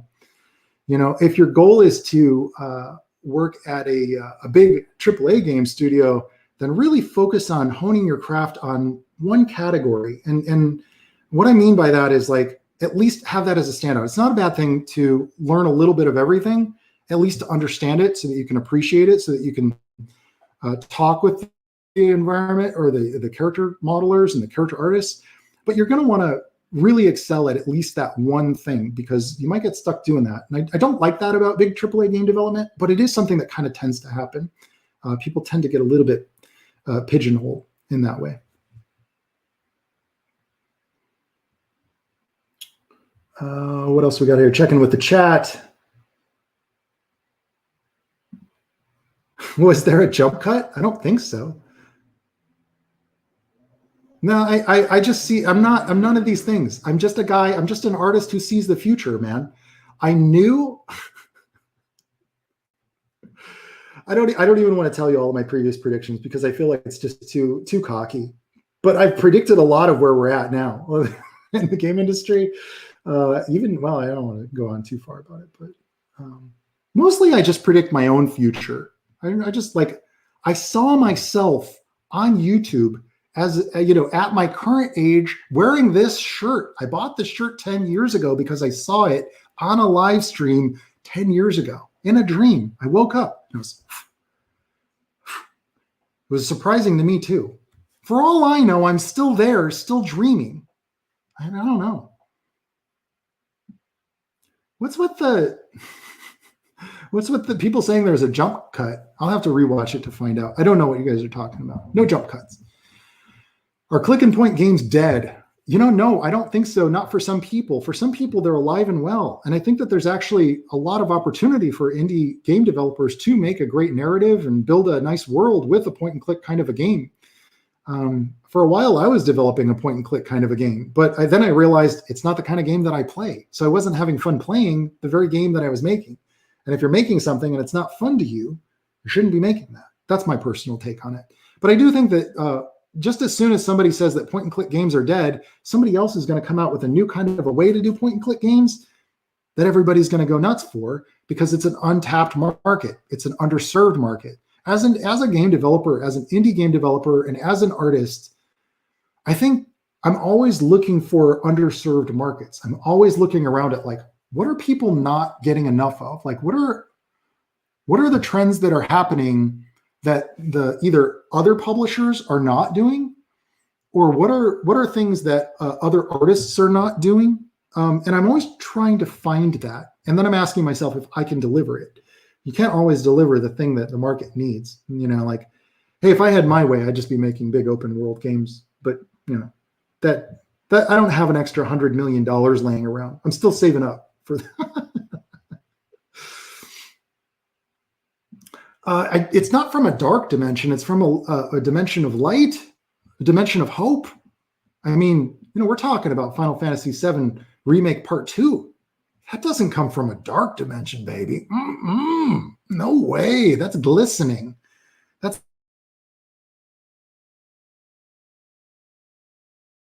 Did my signal drop out? I saw that glitch in the matrix there. You know what it is? It's the time cops. It's because I'm talking about this stuff, because I'm starting to talk about the future too much. The time cops are coming to shut down my stream. Do you need a degree in art if you want to apply to a gaming company? No, but you need to be really good at what you do. Don't try to get a piece of paper that says you're qualified. Get the skills that say that you're qualified. I told you guys that I went to Sedona a couple of months ago.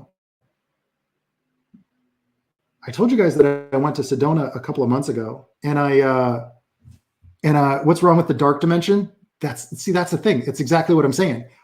So I went to Sedona a couple of months ago, or like a month ago, and I went to one of the vortexes, and I do believe I may have stepped through. I'm starting to get a lot of weird things happening. Seeing the future, for one. I mean, how else can you explain it? But my message is a message of hope. So it is a message of light. It is the future. The jump cuts are the glitch in the matrix where the time cops have come back and reset the algorithm.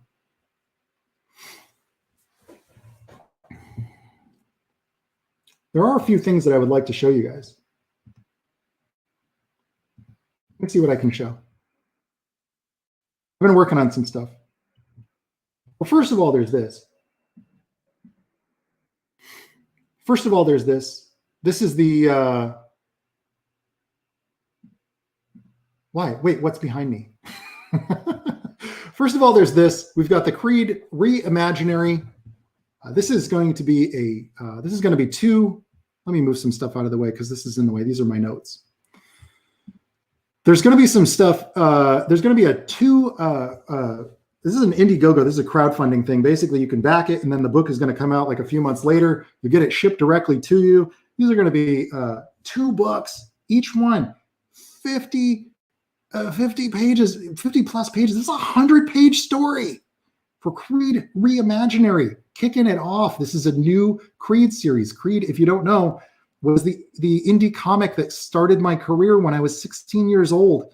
It's coming back, baby. It's coming back big time. Published by All Caps Comics. I'm going to show you guys something. I might get into some trouble for this, but I'm going to show it anyway. Bam. This is, so my book together, and I haven't shown this anywhere. I hope they don't get too upset with me about this, but this is a jam piece where Ethan drew his character. I drew my character together. We haven't done this since we were teenagers. And then I did a paint job with it. And then I even got Jenny. You guys remember Jenny? She's been helping me out with some of the colors. So yeah, this is a jam piece that we did together. This is going to be one of the alternate covers for that Creed Reimaginary launch. I can show you the pencils, the inks too. Check this out.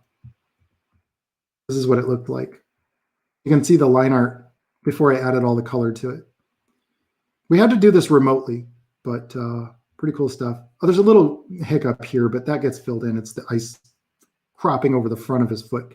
So yeah, we basically drew it all separately and then like put it all together. And this is going to be one of the bonus covers for the Creed Reimaginary launch that's going to happen. It's going to happen. Guess when?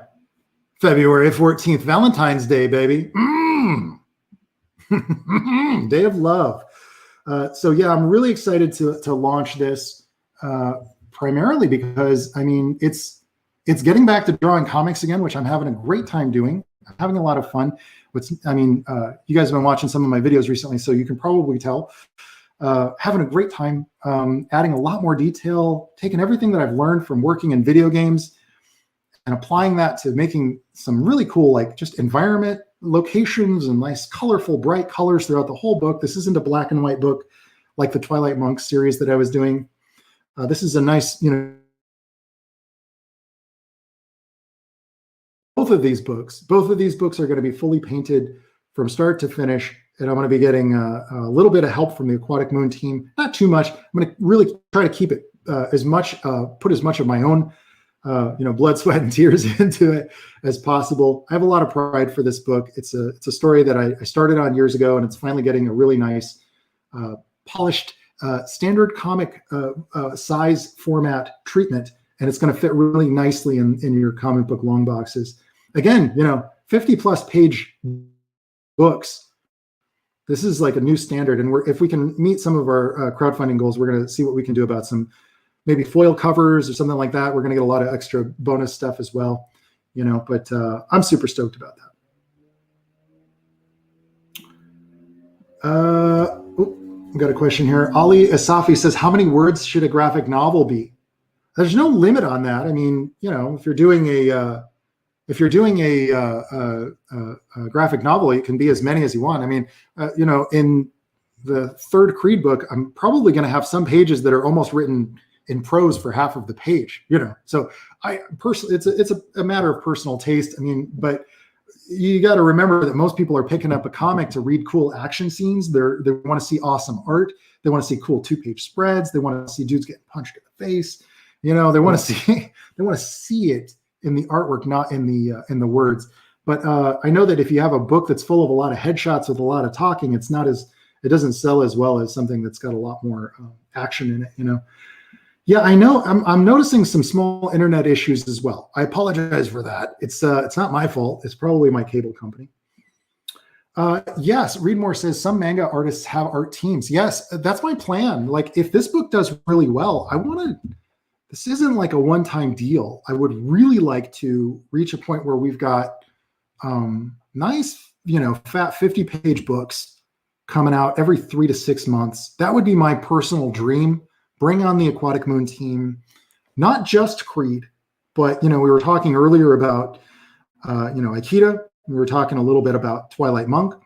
I would love to see, more of these IPs, more of these worlds that I've been developing. I want to get more of these stories out there. I feel like the Secrets of Kung Fulio book, the Twilight Monk Secrets of Kung Fulio novel, it's a great story.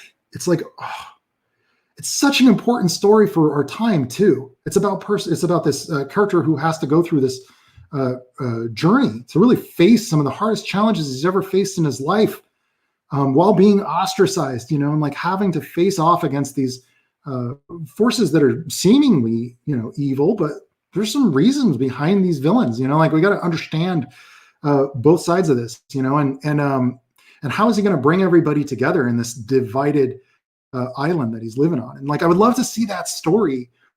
I'd love to see that story as a comic book, maybe to reach more people.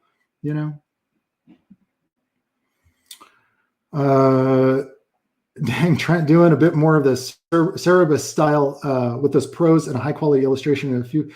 Yeah, I mean, I want to do more, engaged stories, like more written out, as well. I enjoy doing novels as well, and the Twilight Monk novels have been selling pretty well actually on Amazon. I'm selling like 2 copies a day, which is pretty good, for a novel that from an author. I haven't had any novels released, previous to that. So, it's doing pretty good. Word of mouth is spreading on it. It hasn't won any awards yet, but I haven't been applying for any or anything like that.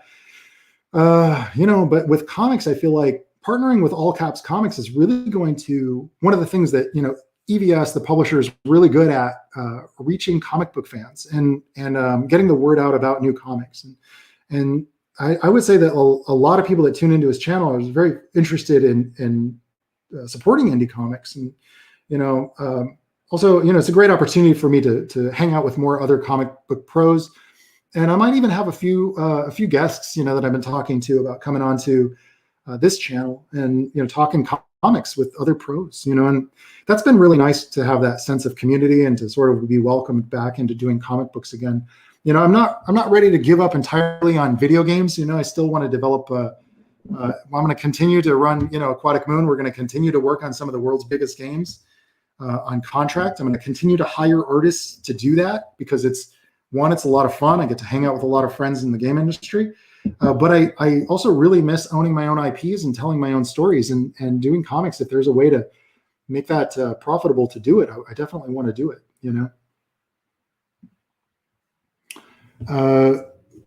Poeti Godards asks, is it harder to be hired as a junior concept artist in a studio or remotely? Your best bet is going to be to apply to art houses. It's or to get into, as a concept artist, is tricky because they generally don't want you to do ideation if you're not an exploration on ideas. If you're remote, if it's an established company, but smaller studios, I think these days, a lot of small studios are like really open to remote work. I think that's what I've been seeing. I've been getting hit up by a lot of indie studios saying, hey, we want to work with you. And do you have any artists available and that kind of a thing? So yeah, my best answer to that question is that they're both hard to do, but you shouldn't think that like, oh, I gotta get an in-house job. Hopefully some things lift up this year. We're seeing a lot of businesses opening up, and hopefully we'll see things return a little bit more to normal, and people can get more in-house opportunities. But I think that there's also going to be a lot of artists who are going to go, well, I prefer to work remotely. You know what I mean? As for junior artists, I think that, again, your best bet is going to be to work with smaller mobile studios or work with smaller indie game development studios. And a lot of times they will work with people remotely. But you got to be really easy to work with and self-reliant. You're going to have to really be good at managing your time, managing your productivity, and knowing what you can promise and delivering on what you promised them.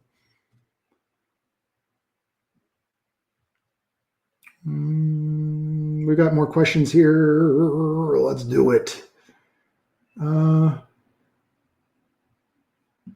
Yes. Lotus Nevermore asks, do you find that working for yourself and running a business that you don't get as much time to actually make art? Love the art part, but I hate everything that comes along with it. Yeah, realistically, the amount of art that I get to do is really only like half of my week anymore. A lot of the art that I'm doing is like painting over other people's art from my team. I got to help out with the artists that are taking care of the art that we're working with our clients on. Like that has to live up to the client's expectations. So sometimes that means I don't really get to work on my own thing much at all. So at the current rate, I'm pretty much just doing like 3 pages of touch up on the Creed Reimaginary book, and I really want it to live up to the standards that people are expecting. So, I'm working weekends too. This morning I worked for 4 hours just painting because Saturdays nobody's calling. That's the day I look forward to, the weekends, because I get to actually get some painting done. I don't have kids, so I have that benefit of pretty much. I just have to make sure that I make enough time for my wife, but she's super understanding, and we get to hang out while I work a lot of times, but that's not the same, So managing your time, when you're running your business, a lot of times especially if you've got like contracts on the plate, I'll usually put off the contracts. I don't want to deal with, negotiating contracts, but sometimes that can take you days out of your week, and then actually, when you finally do get to the point where you can record some new artwork, and I record all of my artwork for my box sets of tutorials, by the way, by the time you actually get to that, it's, it feels like half of the week is already gone. But it's a fair trade, because I love being independent. I love it. I prefer it. It's just my jam. Not for everybody, but me personally, I like to develop those skills. I like to develop the business skills. Listen to a lot of audiobooks on, how to improve my business. Listen to a lot of podcasts about how to improve my business, so I'm always growing and developing that. So Yeah. Ali Asafi asks, how many hours do you work daily? It doesn't really stop. My average throughout the week, if I'm to be honest, yeah, with including weekends, I'm working 9 to 10 hours a day.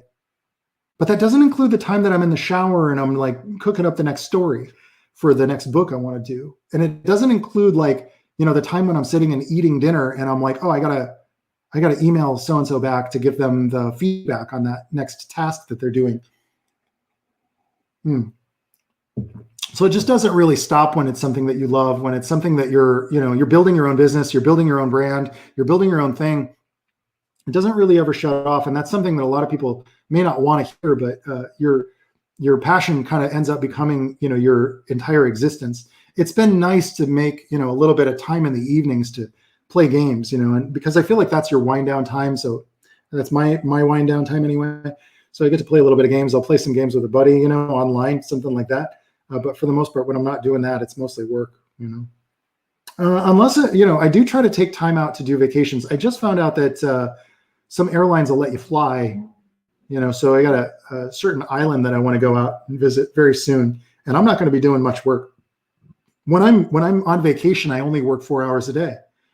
So, that should give you an idea of how much I work.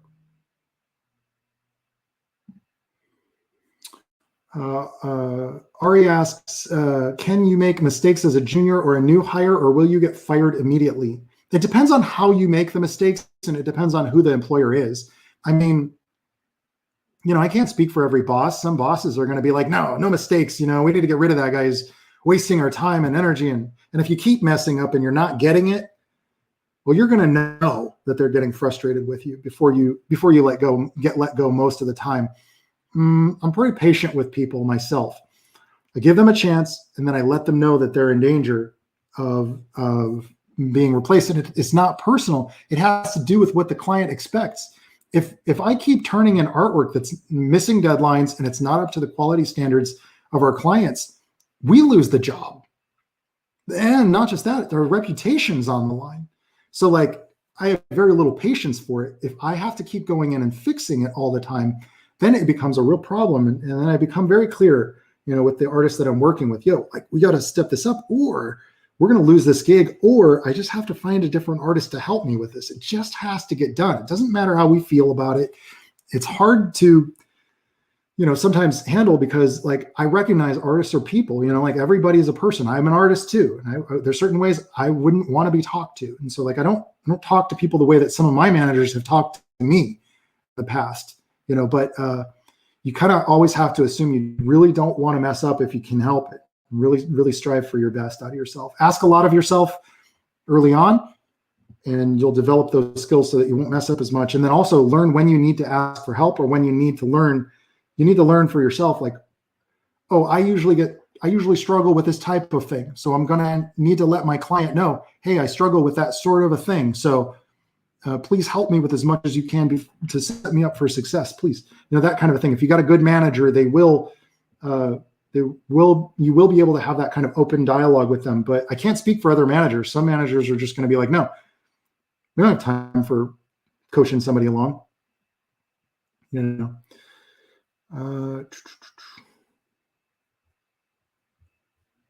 was a good question here and I missed it. Yeah. Sunthrone says, at least in your solo gig, it's all you. It's your paperwork and your bottom line, not whoever you're renting out your time to work for. Yes, that is true. And you get to own it, So like if I'm working on a comic book now, in 10 years or 20 years, that comic book may get reprinted again, for example. It's something that I own. Whereas the concept artwork that I do for, some of our clients, or anything that I might do for a client, it's, you lose that. You don't get to keep that. You don't get to come back to it. You know what I mean? So it's, yeah. So there are a lot of advantages, and there's disadvantages too, because if your business is failing and you're not making enough money to get by, that's your fault too. You can't just blame the market. You can't blame the audience. It's not right. Like, you got to make the product that people want. And if people are disappointed or giving poor reviews to something that you made, well, you've got to find a way on your own to fix that. As an employee, it's never even really your concern. You just do what you're told. But you also lose out on the big benefits of, if it's a huge success, unless if you're a decision-making person at that studio, which is hard to climb out of. I'm going to go off on a tangent here if I get too caught up in the logic. There's a lot of back and forth. There's advantages to being completely independent, and there's huge disadvantages. And then there's huge advantages to being an employee, and there's huge, disadvantages to being an employee. And it really boils down to what your personality is like. And I've done so many videos about it that I feel like it's just redundant if I keep talking about it.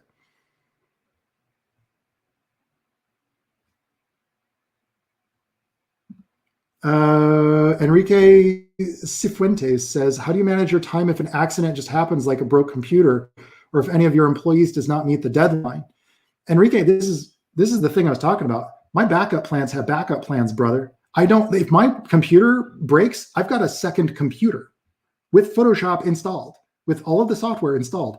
I keep all of my files on a Dropbox so that or something equivalent. You could use Box or iCloud or whatever, but something so that I can access the progress, and it also saves iteration. So if somebody saved over that file by accident, I have the old version.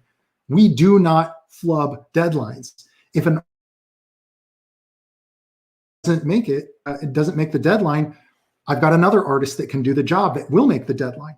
And if that artist doesn't make it, or if that artist isn't available, I do the job. I stay up late to do the job. We never miss a deadline. You do not mess up. If we lose power, I've got battery powered options. If we lose our internet connection, I will go out to a cafe. If I have to, I will use my cellular connection. If space gets shut down, if they shut down the satellites in space, I will have options. I will drive 5 hours to get an internet connection to upload to my clients. We do not mess up deadlines. Always be prepared.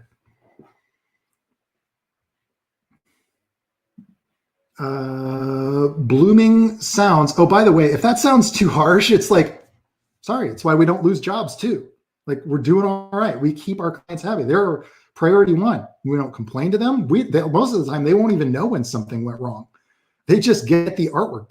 You need to instill confidence in your clients. And that's what we do. That's why I have so many backup plans for all those things, So far, it hasn't happened. I mean, I don't know, maybe we get hacked or something. I don't freaking know. Hopefully that doesn't happen. But I suppose if that happened, I would just have to bite the bullet and go, well, you know what? Fate meant for us to lose that client, and try to appeal to them. And but we're talking acts of God here. Something would have to, like a tornado would have to rip apart my home, for something to go that south, Question came in. Do you think that Clip Studio is the go-to software for comics? No, not necessarily. You could use it, but it's not a go-to for it. I use Photoshop. It gets the job done. So yeah, there's going to be some people who, I'm not going to answer every question. If you really want to make sure that I answer a question, you can super chat me. But there's some people get kind of angry in the comments about it. Sorry, I'm not going to answer. I can't answer every question. But certainly feel like we got a chance to hang out. We got a chance to talk about a few things. One of my concerns with doing these live streams is we're going to end up covering the same questions a lot. It's going to happen a lot. It's just kind of like a byproduct of doing it. It's part of why I wanted to cover a lot of other topics and get to talk about games, get to talk about movies, get to talk about other things that are going on. It's not just all about, how to break into the game industry and what might be, how one could improve their portfolio or things like that. A lot of these things, if you do really want more, I do cover them in my tutorials and workshops and things like that. But I certainly don't want to keep answering the same questions over and over. So I apologize if I didn't answer it. Maybe it's because I already answered it. You got to consider that too.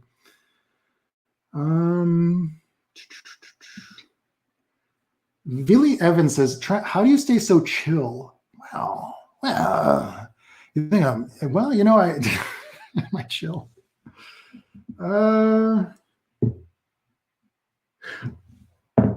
I don't know that I would classify myself as that. Some people would say that I'm very uptight about my, business, the business of art, and some people would say that I put too much pressure on myself. Like I write a script for my live streams and I have like topics that I want to cover, and it is stressful. And there were times when it really cost me my health in some ways. I went through a really rough patch a few years back because of it. But one of the things that I found was, remember to take a break for yourself. Take a break for what really matters. Try to take a step back. Try to remember what really matters. What really matters. Why do you want that? Why do you want that thing? Like, why is it so important that you don't miss a deadline, Trent?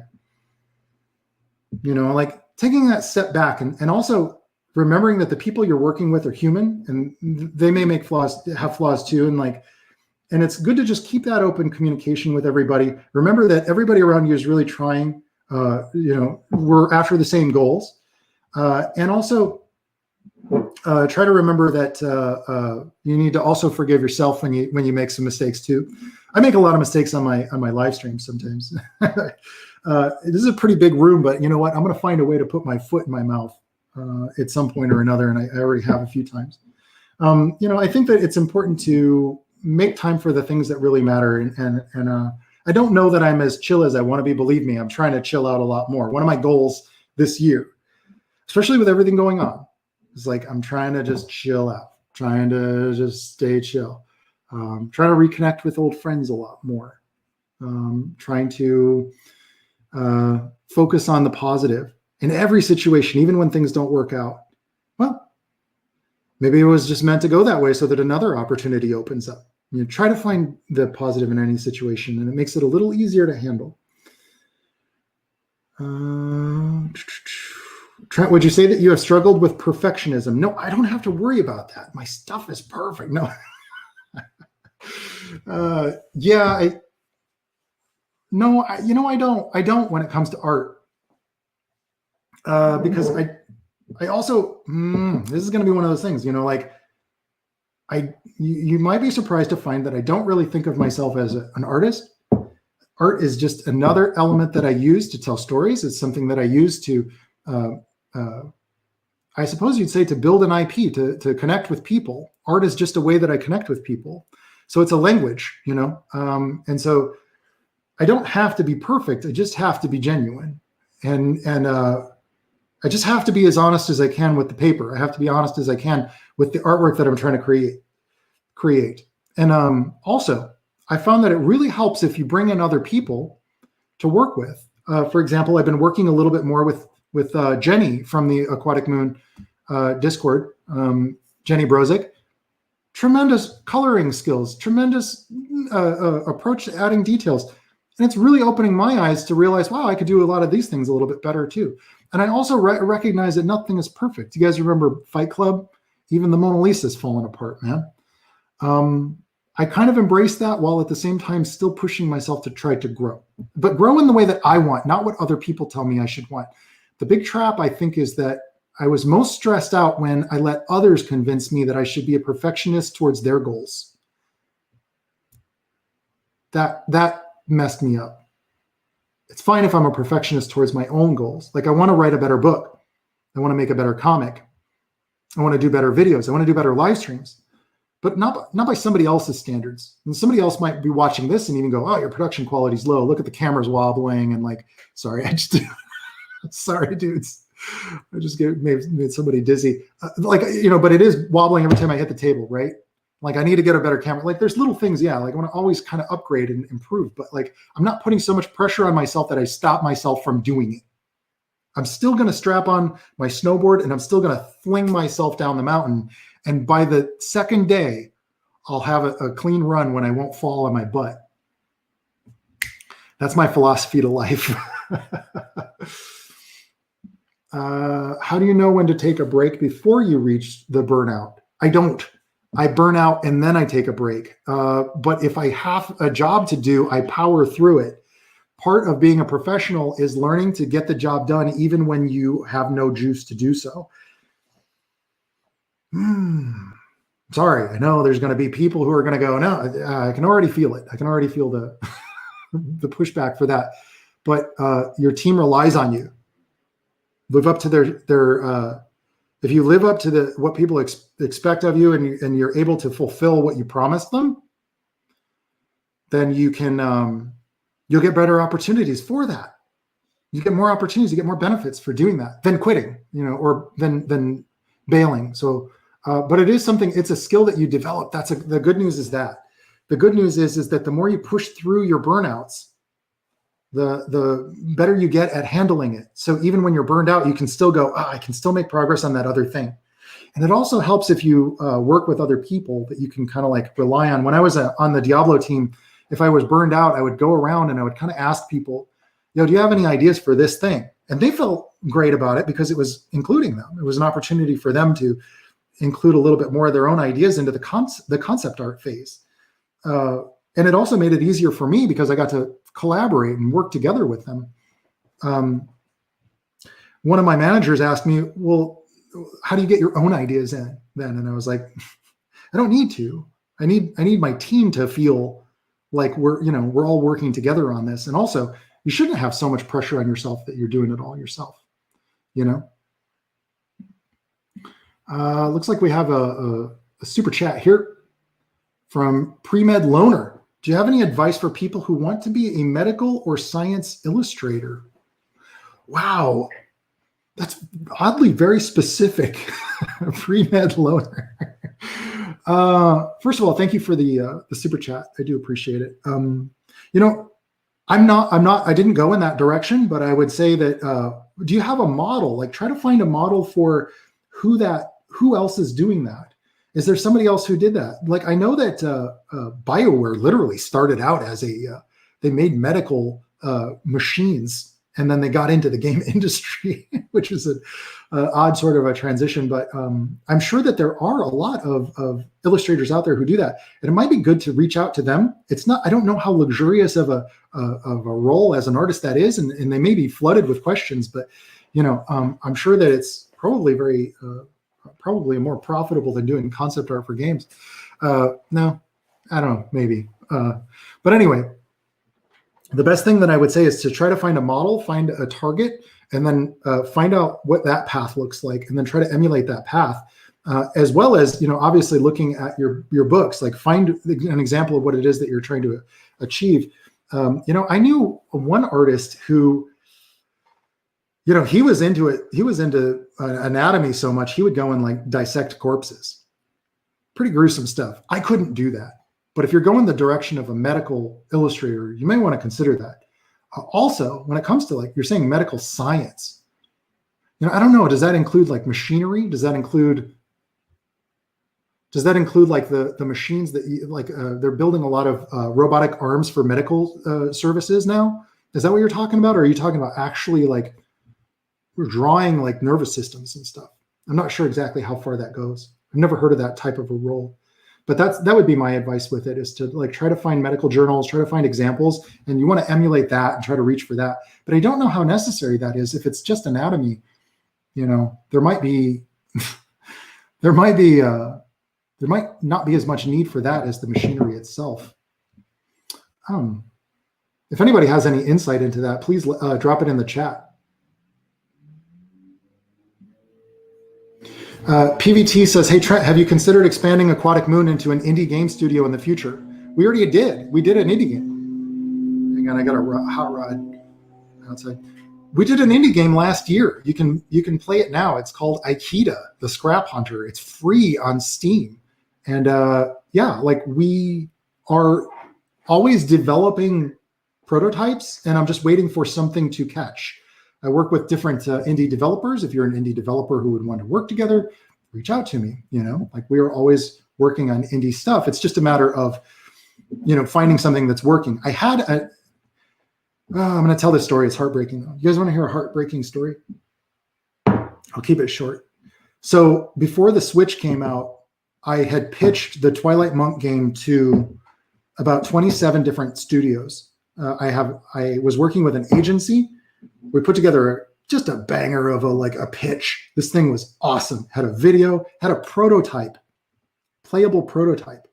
Working with a programmer, we were building it in I'll get to that part of the story, but whatever the case, we had a prototype. It played, it worked really well. It was co-op. It was going to be great. It was fun. It was exciting. And like the art was looking awesome. We had great animations. I put a lot of money into making this prototype. We pitched it around to 27 different publishers. Nintendo wanted to own it. They were like straight up, hey, we'll pay for this to be developed, but we want to own the whole thing. I was kind of reluctant to do that. Some people would disagree with me on that, but I feel like owning your own IP is very important. For reasons that I don't need to go into without getting distracted. Namco Bandai was very interested. There was another game studio that was very interested as well. Literally right as I came back from that event and we were starting to get interest from these publishers, my programmer tells me, yeah, we can't port to any of those consoles. And I was like, whoa. So this was partly my fault. I had read somewhere that this engine that we were building it in, which was Construct, that it could be ported. In fact, Cognac, who made what's it called? There's an indie game developer, Iconoclasts. He makes his games using Construct. And so I thought, well, we'll just port it over just like that.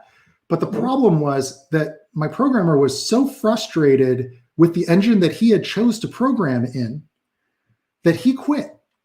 He just straight up quit. He left. Didn't want to do it. So we missed out on an opportunity to do that. I spent the next year trying to put together a team again to try to rebuild the prototype in an engine that would work. And unfortunately, just, couldn't find people. It's not easy to find programmers who are actually committed. One of the programmers that I was talking to ended up pitching another game to a different publisher. And he's had quite a string of successful platformers. So that's been heartbreaking. As I told you, it was a sad story, guys. I do still want to make indie games, but finding partners who will stick with you throughout the whole development process. And it's a very tough thing for people to commit to, too, because you don't get any income while you're developing. Like, I'm fine with my other businesses, so like I've kind of just stuck with that. They're doing good. It's like our education is a good business, YouTube is a good business. Making comics, it's going to be a good business. I already know from the track record of that publisher. Doing concept art for Fortnite and League of Legends and Overwatch, it's a good business. So like, it's been hard for me to like go, nah, I'm not going to do all that stuff. I'm going to make an indie game with no income for 2 years with, and as I said, it's been really hard to find the development team who wants to stick it out for that chunk of time to do so. So until I just land an extra few $1 million in my pocket that I could just pass out, I'm kind of reluctant to jump into, dropping other things to do that. Besides, I like doing what I do. So like, that's the most important thing is like, do you like doing what you do? And I think that if any of our clients were to like offer us an opportunity on their budget to bring us in as a development team on their projects, or in their company under their umbrella, we'd certainly consider that. We've also considered, we've done a few startups, where we're involved in the development of an IP. So like, I've got a couple of projects where we've created the game,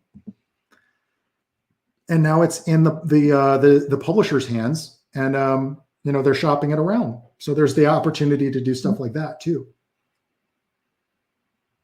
But it is something, expanding Aquatic Moon into an indie game studio. The better way to phrase that question would be, do we want to make a sequel? Yeah, I do really want to make a sequel to Aikida. I won't do it as a free-to-play game, though. It would be a full-on, like Metroidvania or something, or maybe like an open world type of a game. Something 2D, though. 3D is very expensive to make. Like, I don't have the millions and millions of dollars required to make a big 3D open world game,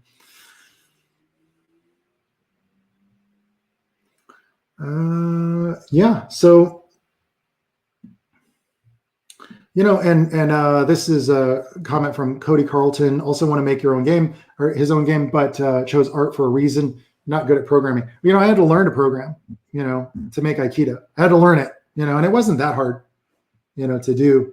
You just need to find a good teacher. And these days you can go pretty far without even needing to program, but whatever the case, that's kind of why I had kind of turned back into doing a lot more with just writing books and creating indie comics and, things like that. So One more thing I can show you. This is the Creed prototype print book. This is going to be the Creed Reimaginary. It's like an early print, kind of a test, just to see how it would look, you know. Not too thrilled with this particular printer, but I think it's still looking good. So this is like a standard comic book size format, just kind of like a test to see how it's going to look. Again, you know, it's going to end up being 2 books that are standard comic book size. Those are going to be coming out. We're going to do our Indiegogo campaign. Let me put it up on screen one more time. One more time, guys. Bam. It's going to be coming out. It's going to be coming out in February 14th, Valentine's Day. It's going to be on Indiegogo. Indiegogo, if you don't know, is a crowdfunding platform. It's going to be 2 50-page books, full color, painted throughout. This is the story of a kid who goes into a dream world to escape the wretched abuse of his school life. He's kind of a socially awkward kid, but in the dream world, he has power over everything. That's him. You can see him at the bottom down there, right here. There we go. Do you see my mouse? That's him right there. Yes, and so in the dream world, he has power over anything. He can create anything, but then he finds out that just as he can create anything, he also has his worst fears and nightmares also are created as well. So he has to balance out his inner soul. It's a existential comedy, you know, for teenagers. He's a 17-year-old comic book artist, much like I was when I was 17 years old. I was drawing comics. So it's basically just chronicling his dream world adventures as I'm doing with my dream world adventure. Basically, I'll never be able to escape it. I'll never be able to escape the dream world. Much like the character. So it's a little bit autobiographical. He can also see the future. Just kidding. Will there be signed copies? You know, that's a really good question. I would have worked that out with the publisher, but I believe we're going to figure out a way. We're going to find a way. We're going to find a way to get signed copies. I'd love to do signed sketch editions as well. Something where you can get like a full-on like sketched covers. There's also going to be, or just like a sketch inside of it or something like that would be good. Something just real, you know, I want to give it that nice cherry on the top kind of chef's kiss, you know, something really awesome that you get in the mail with it. Like when we ship these out, it's going to feel like the most beautiful comic you've ever got. Like I'm going to promise you the most beautiful comic you've ever got. No, but if you're a Creed fan, it's a great starting off point or for new readers, but it's also kind of a reboot. It's a chance to learn the origins of the main character's relationship with his dragon. CJ is a morphing frog that turns into a dragon. So we get to go into the dream world and find out like how they met and a little bit of the backstory on how that's set up. But yeah, we're going to do also, I think we're going to do some like postcards. I'd like to do a lot with it, but it really boils down to, I don't want to spoil the surprises on some of the things that we have planned for the Indiegogo campaign. We're going to do a live stream for the launch. And yes, it'll be something where you'll be able to get a little bit more of a sneak peek on it. That's going to happen over on EVS's channel. We're probably going to have some other guests in there, other comic book pros. Not sure who's going to stop by, some surprise guests, hopefully. And gosh, I lose my energy after about 2 hours of streaming, as you can probably tell. I got about 2 hours of juice in me before things start to go south. Yeah, so that's going to be a big, like probably 4-hour live stream that we're going to do. I don't want to promise that, but yeah, we're going to do that. Ethan and I hanging out. There was a good comment here. Yeah.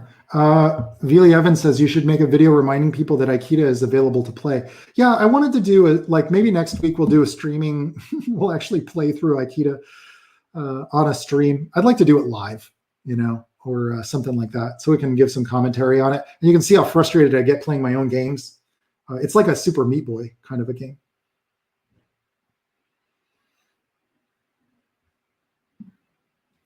Guitar Jam says, I know you have art tutorials available, but do you plan to do any kind of mentorship to work alongside yourself?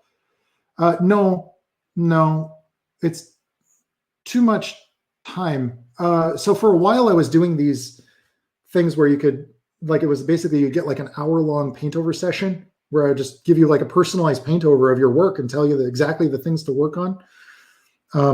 But it just wasn't, it didn't make a lot of business sense for the time. And I'm trying to find a way to make it make more sense to do something like that. But it was just kind of too difficult to, it was stressing me out, man. I already get doing so many things. And then if I have to paint over somebody's work a lot, you know, I need to make a product that my clients want. I can't make products that my clients don't want.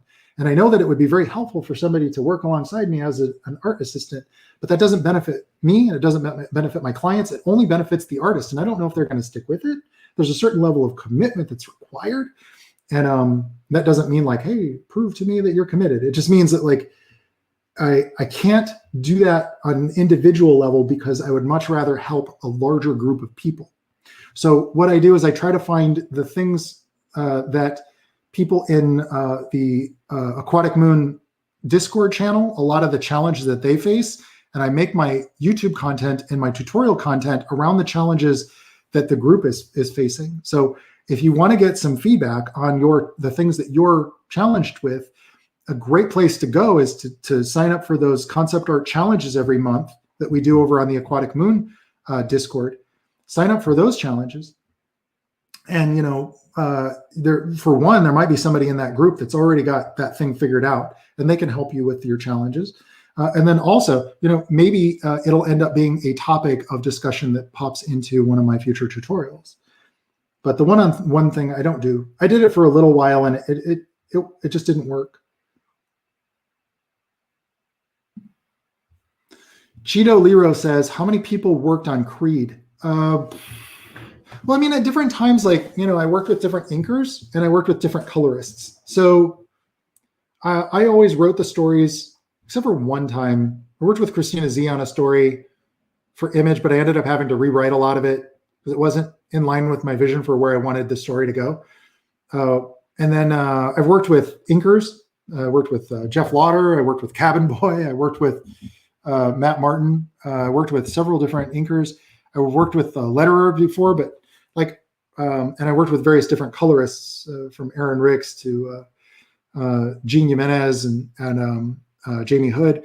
But mostly like with this Creed 2-part book or this Creed Reimaginary story, this is 98% me, 98%, like writing it, lettering it, coloring it. Of course, you know, after I pencil and ink it, and then even preparing the files for print. I'm doing all of it pretty much, you know, the entire way through. I'm not even hiring a marketing team, although I've been thinking about it. I've been thinking about that, you know. Why are the hands in Creed as big as his whole head? Sometimes they are. It's the dream world. It's a dream world. Anything's possible. You can be anything. When you're in the dream world, you're made of dream matter if you're the Creed. So CJ can shape shift. Mark can shape shift when he has the Dreamstone, although that we're going to find out more about the rules to the Dreamstone and the power of creation within the dream world. But yeah, in those old Creed books, sometimes it was really just stylely, like it stood out, and that inspired a lot of like graffiti art in the Los Angeles area. I'd go to like clubs in Los Angeles and I'd introduce myself to people like, you know, graffiti. These guys look like graffiti artists, and they'd be like, dude, are you the Creed guy? Because I'd be going along the alleyway of Melrose and I'd see my character tagged up on the walls. That was like a really hot spot for graffiti artists. And then I started hanging out with some of the guys from the graffiti crew in the 1999, 2000, the graffiti crew in the Los Angeles area. And it was very much in line with that style, because I started working at Jenko Jeans, and that was kind of the same kind of it was a trend that happened in the 90s. And like Creed isn't Creed without those big clod hopping feet and big huge hands. The reason he has 3 or 4 fingers is because that's actually part of the story. It's not just a caricature cartoony thing. But we'll dig into that in the story in Creed Reimaginary. Like it's explained. It's weird to go back to drawing it this way. And I talked about this in one of my recent remaster videos, because I'm doing all these videos as remasters in that Creed box set of tutorials for 2021.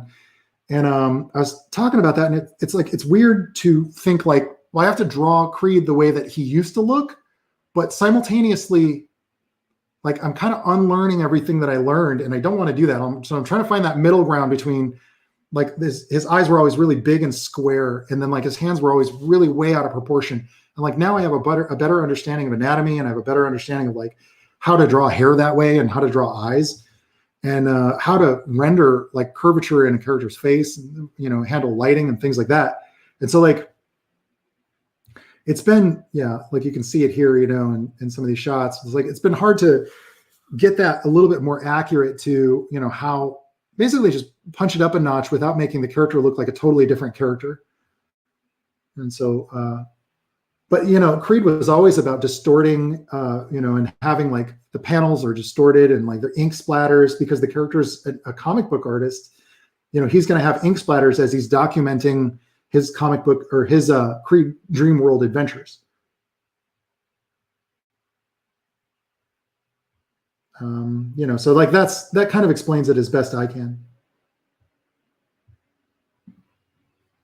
Guitar Jam says, we'll definitely look out for that Discord. Yeah, it's under most of my videos, I put a link to the Discord. So get in there and sign up for those concept art challenges. It's a good way to bounce ideas off of each other. It's a good idea to, it's a good way to face a challenge that's, concept art related, not just an illustration, not just a pretty illustration. Cesar Mendoza asks if it's easy to flip-flop, is it easy to flip-flop between video game, comics, and animation industries? Well, I don't know about animation. I haven't worked in animation in probably about 20 years. But I will say that I wouldn't say it's easy to flip-flop between them, but there are different rules and there are different things that you want to do. Like as a concept artist working in games, you're always trying to match the art style of the client that you're working with. So if we're working on League of Legends, we have to draw in an art style that, I helped to like kind of work out when we were redoing that Summoner's Rift stuff. Like I have to work in a specific art style that matches that game. But when I'm working on my comic, I have to give it its own brand and its own identity, and it has to be consistent throughout. So there is that challenge, dancing between them, but so I wouldn't say it's easy. No. Don't ever assume that being an artist in any industry is easy. One alone is hard enough. The only reason I'm really coming back to comics is because it's a chance to really work with a lot of my old friends, but I'm finding that I really like love the freedom of it. I've gotten so wrapped up in working in games where a lot of your work isn't seen, and, you're working with a lot of different artists in the pipeline. It's a team effort. Going back to working in comics, a lot more relying on myself. So, it has its own challenges that it comes with. Why don't I do something like this? So that way you can see. That way I can promote my stuff while simultaneously you can see my face. Reed Troutman says, did you ever get a real payday for Creed, or was it just a springboard? I know a lot of artists are taken advantage of at first. I was taken advantage of a lot, but I'm not bitter about it. I'm not resentful about it because, Creed opened a lot of doors for me. Doing my own indie comic opened a lot of doors for me. I got to move to Los Angeles because I was doing this comic book, and it got me a job in Los Angeles. And I haven't left California since then. I travel, I visit other places and whatnot. But what I'm saying is like it relocated me, and it gave me an opportunity to work in, to meet people from industries that I never would have had that opportunity to do if I had just stayed, in a small town where I was. That might be different now. I think you probably could with all the, online presence and all that nowadays. But what I'm trying to say is like just doing a comic book opened a lot of doors for me, even though I made a lot more money for those publishers than I made for myself at a young age. And I did get taken advantage of a lot, especially when I was just getting started. But ultimately, I don't know that I would have had a career in art if I didn't allow other people to make good money off of my hard work as well. And when you're starting out in any art industry, it sucks, dudes. It sucks, but like you're going to make money for other people until you can know your worth and establish a value with customers, and then go straight to the customers and go, hey, I can make this directly for you guys, like, and then you can build your own business sense that way. So I would say that it was both. It was a springboard. I don't hold any bitterness also because I'm really happy with where my life has taken me. And I have so much gratitude and gratefulness for even the challenges that I face now that like I can't look back and say, oh, well, screw that guy. I don't hold on to grudges like that. I legitimately don't have any enemies and I don't hold on to any bitterness. There are people that I'm cautious with that I might not do business with again, but I don't hold on to like some bitter anger over, somebody who made $30,000 off of a book that I made and then paid me $2,000. Like it was exploitative, but at the same time, it's like, well, I still own the rights to that book. And maybe, just maybe with this Creed launch, on Indiegogo, maybe it'll all pay off for me this time, and that's kind of why I wanted to do this. And working with All Caps Comics, they're all about that, creator empowerment. So maybe it all comes down to this crescendo, and also at a time when it's like, I don't really need that. It's like everything else has worked out really well for me, So it's always worth it. You have to look at the bigger picture of things. I was watching an interview with Thomas Brush. And I mentioned him twice in this video, but he was saying like, sometimes you got to make a project, not for the money, but for something else, the credibility. So like he got a really good quote from a magazine. I don't remember which magazine it was, but a very credible magazine. It might have been New York Times or something. He got like a great quote about his first game that he now uses whenever he's trying to sell that game or when he's trying to sell his next project or get investors. So just like, even if you make a great indie game that doesn't sell, or you make a great indie comic that doesn't necessarily sell or doesn't make money for you, you might get a connection from that. I got into video games because I did because I was doing the comic book thing. I met a guy he owned his own indie game studio, and he was but he was a comic book fan, and he wanted to meet me, and he knew somebody who knew me. So he's like, hey, let's meet up. And he's a French guy. So I'm like, yeah.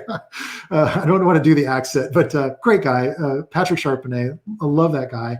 And he gave me my shot in video games. And then he introduced me to people from Capcom, and I got the job at Capcom because of that. So, it's not always just about getting the paycheck for the job. Sometimes you're going to have to make money for other people before you really get to earn it for yourself. And then also you have to learn how they're making money from you.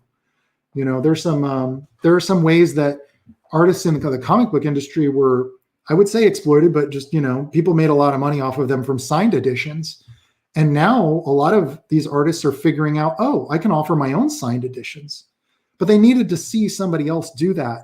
And it's better to just see the business guy as somebody you can learn from than to just be bitter and angry and say, no, screw that. They were using me or abused me. So always try to see the positive in those situations, and always try to see the benefit of what you're really getting out of it. And if you're always looking for that, then oftentimes it's hard to hold on to bitterness. How could I be angry at somebody who gave me the benefit of a struggle that I overcame and am now profiting from? I couldn't be bitter about that. I wouldn't want to shield my younger self from that. So go into it knowing that, there's going to be times when, you're going to get sour grapes, but you're maybe even feel a little used or kicked to the curb. But if you're always looking for things to be grateful for, then you can't really be bitter about those situations. That's just a personal philosophy. Some people can't handle it, and that's different for them. You can't shield yourself from all of the struggles and pains of the world. That's actually what Return of the Ancients is about. Oh my gosh, it's so funny we talk about that. So in Return of the Ancients, that's the next Twilight Monk book. I'm going to plug this one more time. This was the first one. This is the promo hour. Oh my gosh, I just switched to the wrong camera. Here we go. So this book was Secrets of Kung Fulio.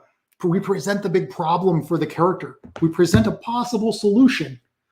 But we're wondering the whole time, why doesn't somebody remove this obstacle from him? Why don't the ancients still come back and kick some butt? Because the world's in turmoil. The world's on fire in this book. It's being overrun by dark sprites, evil spirits, anger, bitterness, resentment, basically like as if the Sith took over, right? And so the whole time they're like, well, why don't these master Kung Fu guys, why don't they step in and do something? And it's like, By the end of the next book, by the end of Return of the Ancients, we find out that if those masters had taken away those problems, then that character would not have had the opportunity to rise to the challenge. And so we get to, I don't want to give away too much of the story, but other than to say, be grateful for the challenges that you have the opportunity to overcome. So yeah, making comics was hard, but hopefully it'll all pay off on February 14th when, and by the way, all caps comic books, they sell like through the roof. So I'm expecting like $1 million campaign here. Cyberfrog did $1 million. There's no reason. I can't think of any reason at all why on the day of love, on February 14th, maybe not on day one, but I can't think of any reason why Creed won't make $1 million. And then I can finally buy that mansion in Maui. No, I'm just kidding. And then then I can really stick it to all those guys who took money from me earlier in my career, right? No. The book that I was talking about. So this book is Secrets of Kung Fulio. It's a 50,000 word novel that I co-wrote with Chris Krubeck, and it's got 70 illustrations in it. And then I'm wrapping up the second one. That one's coming out like next month, but not with the artwork. The artwork I'm going to take my time on. So the print hardcover edition of book 2 is not going to come out for a little while. I shouldn't even be talking about it, but I spent all week polishing up that script, like getting every word just cherry. It's going to be a good book. Yeah, we're going to set our first stretch goal at $1 million for a comic book. Yeah, the first stretch goal. I'll talk to EVS about that. So we're going to do one more question here. This one is, and then I'm going to wrap it up. Usually 2.5 hours. That's about all the juice I got. Also, I think my wife is cooking dinner. It smells really good. So I'm going to get going here after this question. Cody Carlton says, I think I need all of these books now. Also, would it be okay to make fan art of your series? Absolutely. Fan art is great. I will retweet it if you tag me over on Twitter. Also, all of my books are available on Amazon. You can get my art books. Have you guys seen my art books? World of Twilight Monk? 1 second. I know I got one here. Where is it? I don't have it. It's not right here. Anyway, that's weird. Why do I not have that on hand? That should be right there. We run a really tight ship here. Anyway, you can get all those books over there on Amazon. It's basically World of Twilight Monk is like a 90-page art book. So if you like my artwork, it's like got all these behind the scenes stuff, but also it's like backstory. You really get lost in the world. It's like, here's this island and here's this town and here's what they export. And like, here's the challenges that they face. And like, here's some backstory on some of the main characters from that town. And then I actually have multiple novels. You could check out Escape from Giant's Crown, which was a sequel to The Beast of Tuxa. These are origin stories for the main character from the Twilight Monk series. When he was just a little baby boy who fell from the stars and then got kicked out of the little town of Tuxa. And then he becomes the Beast of Tuxa. Shh. Those are a little bit more mature, though. Ironic that the story about that character is really about Olaf, his father, Earth Father, adoptive Earth Father. And they're more mature. There's some language in there. But Secrets of Kung Fulio, all Kung Fu action, all ages. Like I said, my friend read it to his 8-year-old. She loved it. Can't wait for the sequel. She demanded that I quit my job. I stopped doing everything else so that she can read the next book. And I don't know if I'm going to do that. Yeah, that's for the Twilight Monk series. So definitely go and check those out. Dudes, that's 2 hours, 40 minutes hanging out. So I was actually thinking we'd only do like an hour, but as you know, it gets to be about 2 hours. And that's when things start to really ramp up. But anyway, I want to thank you guys so much for stopping by. These live chats are fun. I'm going to just as a reminder, this live stream will not be up on my channel, but it'll be in the playlist. So just as with all of my live streams, And don't forget this month. Okay, so a little bit of heads up. This month, we're doing the Warcraft Weapons Challenge, Concept Art Challenge. So check out the Discord if you want to participate in that. You still got about a handful of days, maybe a week or so. The finalists, well, it's not a contest. There's no rewards. There's no feedback, just what you get in the community. And they get put together into a slideshow that goes right here on my channel, on this channel, every month. And then we'll have a new challenge on the 1st of February. And man, I love seeing your guys' contributions. I love seeing your fan art. I love seeing your homework on all of my workshops and tutorials. So please do continue to tag me over on Twitter. I'm going to start getting a lot more of my artwork posted up. The reason I haven't been posting much is because I'm backlogging it. Like I said, I'm working on a lot of comic book pages and, on top of all the contract work I'm doing. So I just haven't been able to post any of it because I don't want to give away everything. You know what I mean? Like I want to have a lot of artwork from the book, still a nice surprise for you guys. I want it to really deliver. And I'm going to really need your help and I'm going to need your support when we get to that crowdfunding launch. Come on, help me beat Cyberfrog. Or at least come close. At least I just don't want to be embarrassed. I don't want to have a failed book. I don't want to be the first stinker from All Caps Comics. Help me out. I'm trying to put everything I can into making this a great comic. People have been demanding that I come back to Creed for a long time. This is the chance.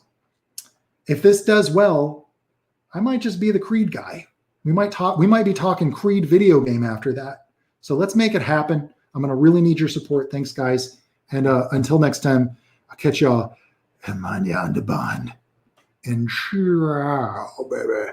Oh, yeah.